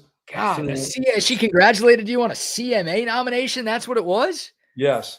I thought it was just like, hey, great to meet you. Thanks for interviewing me. I didn't realize you got a Country Music Award nom in there. He said, Bucky, just wanted to say congratulations on your CMA nomination. I'm so happy for you, and I hope you make it. It says, I'm a CMA nominee myself. And so just wanted to send you love and good luck and a guitar pick. Take care, Taylor Swift. How nice is that? Isn't that cool? Handwritten from her. That was when she was very young and handwriting. You think she's handwriting anything anymore? No, she ain't doing any of that these days. No. I don't blame her too. You get that famous. That's you write one handwritten note to somebody, then everyone else gets mad that you're not writing them for that. It's a no-win. It should be like, oh, well, how nice is she for writing a handwritten note? Then it's like, well, she's a jerk for not writing 15,000 other handwritten notes to fans. Yeah, so you got her at a good time.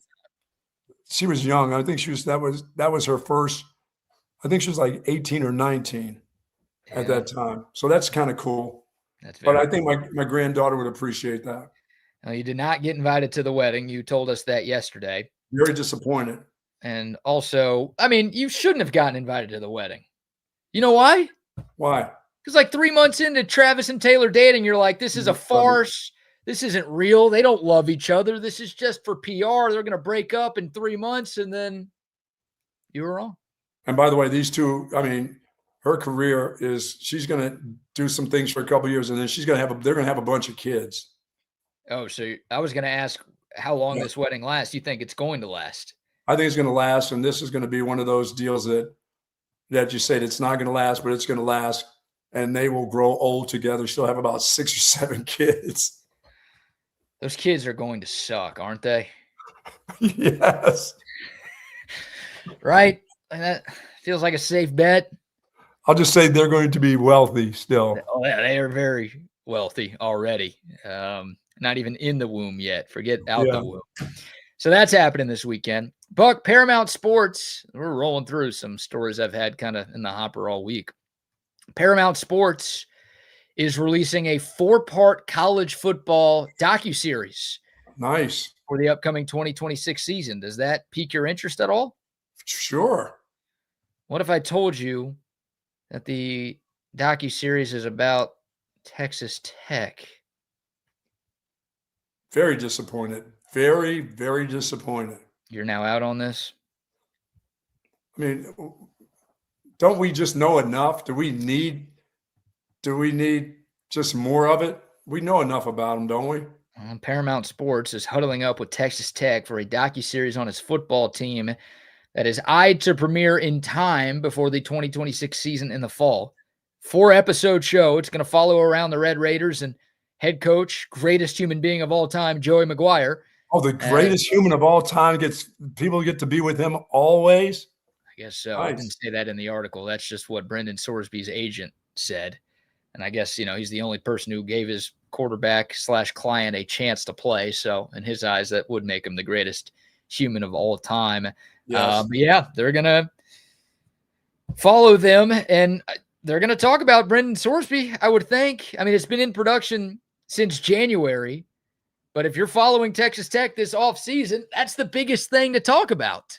Cody Campbell bought this whole deal, and he's trying to find ways to make them look like they are such good people. He's trying his best. He will buy his way. That guy sounds like the guy who's going to buy his way into everything. That's what I wonder. Is this just a total fluff piece? Of course it is. Making Texas Tech look good and sound good, and they're the martyrs, and they're the good guys for handling the Sorsby situation the way that they did. They're going to pay to make us feel like they were right and we were all wrong, and they truly cared about this kid. This is what this is all about. We'll pay for it. We'll pay to be good. Yeah. What was it? Was it a Johnny Football documentary that came out a year or two ago? It was some documentary about some polarizing athlete, and it was a total fluff piece. Like, it said nothing bad about it. So that's what this is going to be for Texas Tech. So I'm sure all the cactus emoji folk on Twitter are going to be all in and watching this thing and I might give it a go and then just get annoyed about how much glazing there is about Texas Tech. Yeah, this is trying to undo the damage that they've caused. They cause a lot of damage. This whole thing has caused a lot of damage to that university. You know that. Yeah, they're trying to buy their way into the hearts of people with a fluff deal that this guy can afford to pay for himself. Just throw money at it. You know what I mean? Well, Texas Tech's probably making money from this deal. It's usually how it works. You don't have to pay, like they pay you to be able to film them and make money off of your name, image, and likeness, if you will. Sure. But yeah, this thing was started in January before the scandal came out. So they just wanted some attention. But you're right. I mean, now Texas Tech, I think Texas fans have always kind of hated Texas Tech, but now the rest of the country kind of hates Texas Tech too. So sure. Yeah, they can't have all that. I don't know how many people are going to be tuned in to that one. I'll probably give it more of a chance than most. How about the stinking Mets, Buck? This I think you'd like this. Got a little video clip here of a young Mets fan. This has gone viral. It's a home video of a young Mets fan. I guess to set the scene a bit, it's kind of hard to understand him because he's a little kid and he's crying, but he's being asked a couple of questions by his dad, and he is pretty distraught about the fact that he roots for the Mets. Check this out. Why? Why can't you be a Mets fan? Because I don't want to be the worst. We're Mets fans in this house. I don't want to be the worst team. So which team do you want to root for? Yankees. Wow. Yeah, hey kid, guess what? Yankees are turning into little losers right now themselves. 7 in a row. Yeah, your Yankees are falling on hard times. They're not as bad as the Mets. The Mets stink. They've already fired their manager. They're one of the worst teams in the and now league. the Mets got little kids crying already. Yeah, way to go, Steve Cohen. You see what you do? Hey, that's what you get for being a Mets fan, kid. Cry all day. You should cry all day. Is that considered child abuse, saying we're Mets fans in this house? Yes, most likely, yes. It should be. Did I see the Cubs score 23 runs? Oh, major change. I don't know. Did the Cubs score 23 runs yesterday? 23 yesterday, BK. Maybe that kid wants to be a Cubs fan now. Tell that kid to be a Cubs fan. That kid, what a soft-ass kid. I know. Poor parenting right there. Toughen up, Buttercup.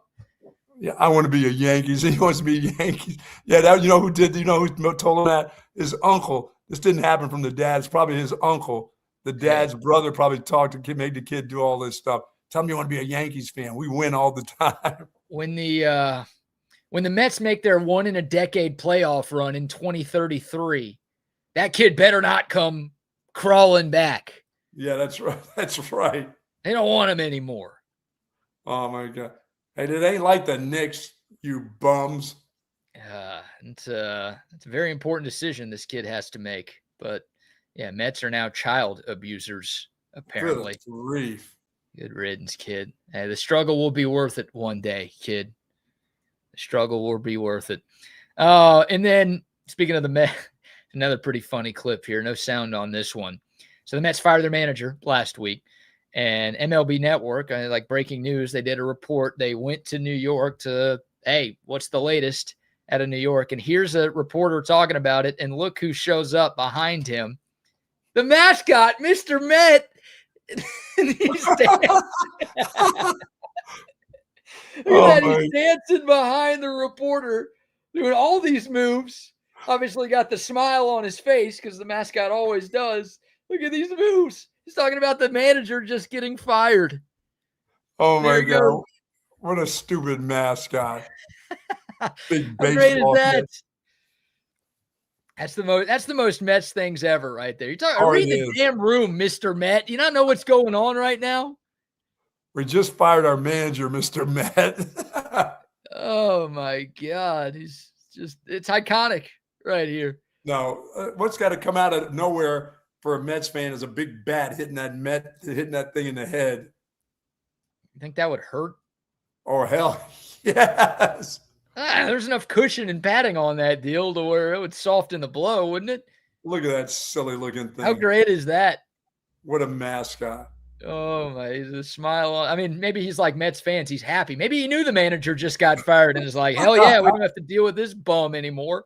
Yeah, he just stole his outfit, stole Mendoza's outfit out of the locker and put it on.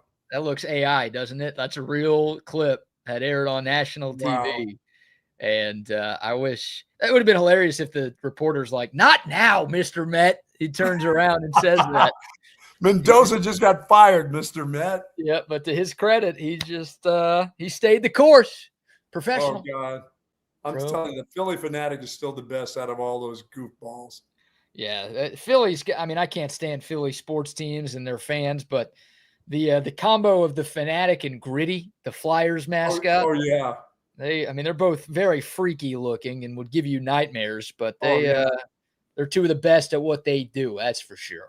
Dude, that Philly Fanatic was that at one time. That thing was so popular; it was all over the state of Pennsylvania, showing up at high schools and things like that, showing up at proms. I mean, it was awesome. It's great. That is clutch. All right, real quick, why today's not so bad. July 2nd. Today is World Sports Journalist Day. There you go. How come no one's wished us a happy World Sports Journalist Day? Are we not Nobody big J cares. Journalism enough for y'all? No, they don't care enough for us. It's like Father's Day. Who cares? Hey, they tune in. That's all we care about. World UFO Day and National I Forgot Day. So if you forget to do something, tell your significant other that you just forgot. It's National I Forgot Day. You're celebrating. I've never seen a UFO. I've never been rumored to. No, I've seen a lot of weird things. Never saw a UFO. What about the aliens at the Killeen Mall? How do they get to the mall? Yeah, I've never seen their ship. I've never seen them take off or land at the Killeen Mall. They just appear there. I don't know how they get there. I don't know if they go underground. They may be underground. Underground. All right. Yeah. I think my people are all about the underground tunnels. We've been accused of those, have we not? My people have been accused of underground railroads. So that's I think that's pretty proven more than an accusation. No, it's happened. Yes. Yeah. So it marks the anniversary of the Roswell UFO incident in 1947. That's why we celebrate UFO Day today, if you were curious. Today is also 1776, the separation vote. The Continental Congress legally voted to adopt the Lee Resolution, officially severing the American colony's ties with Great Britain. Of course, the formal explanation was approved 2 days later. We call that the Declaration of Independence. Yeah, this is when the British really were getting pissed. Yeah, well, screw them. That's how they were starting to start boiling right about now. On this day, 1964, the Civil Rights Act was signed. There you go. LBJ signing that. 1966, Frank Sinatra reached number one with his iconic single, Strangers in the Night. And then like that some song, birthdays. Sinatra fan. There you go. Some birthdays today. Richard Petty, the King. The King. Yep. Larry David, one of the funniest human beings of all time. Oh, he's a funny dude now. Jose Canseco. He's funny when the ball hits him in the head and goes over the fence. That's pretty funny as well. Johnny Weir. Oh, that's a big one for you. Johnny Weir? Figure skating guy. I don't remember Johnny Weir. What were we talking, 50s, 60s? He was born in 84. I don't remember Johnny Weir. He's the guy who broadcasts all the figure skating, is he not? No. He's no good. Johnny Weir's no good. Okay. All right. Sorry to offend you. Lindsay Lohan. She's got bad-looking feet at one time. He's always getting arrested for being drunk and saying, hey, that's not my weed. That's what she's most known for. I think bad-looking feet at one time. Yeah. That's it. Margot Robbie. That's not my weed in my pocket. No. Margot Robbie and Alex Morgan. They're both very good-looking. Yes. Birthdays today. Born on this day now dead. Two quick ones. Thurgood Marshall. Thurgood Marshall, yes. And the first African-American. Thurgood Marshall. Yes, indeed. Sorry to cut you off. The first African-American Supreme Court Justice, Buck. Big Brown of Board of Education guy. I had 100,000 units on the Board of Education. Lost that one. That one. Lost that one, huh? Yeah. And then Dave Thomas, the founder of Wendy's. Is Wendy still alive?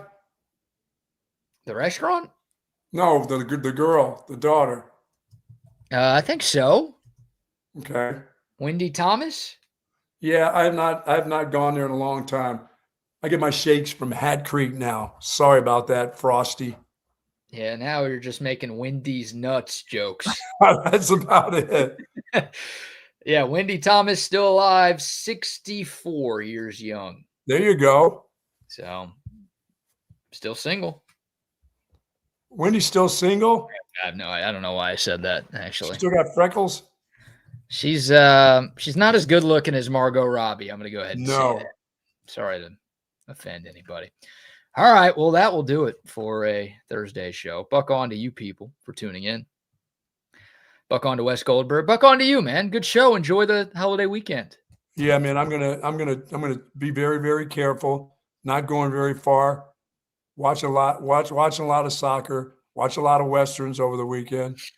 Good opportunity for me to go get Audie Murphy's book. There you go. Because I said I would read that. That's my, the book of the month or whatever it is. When I used to get sent home from Catholic school in the summer, tell me the book that you're going to read when you come back.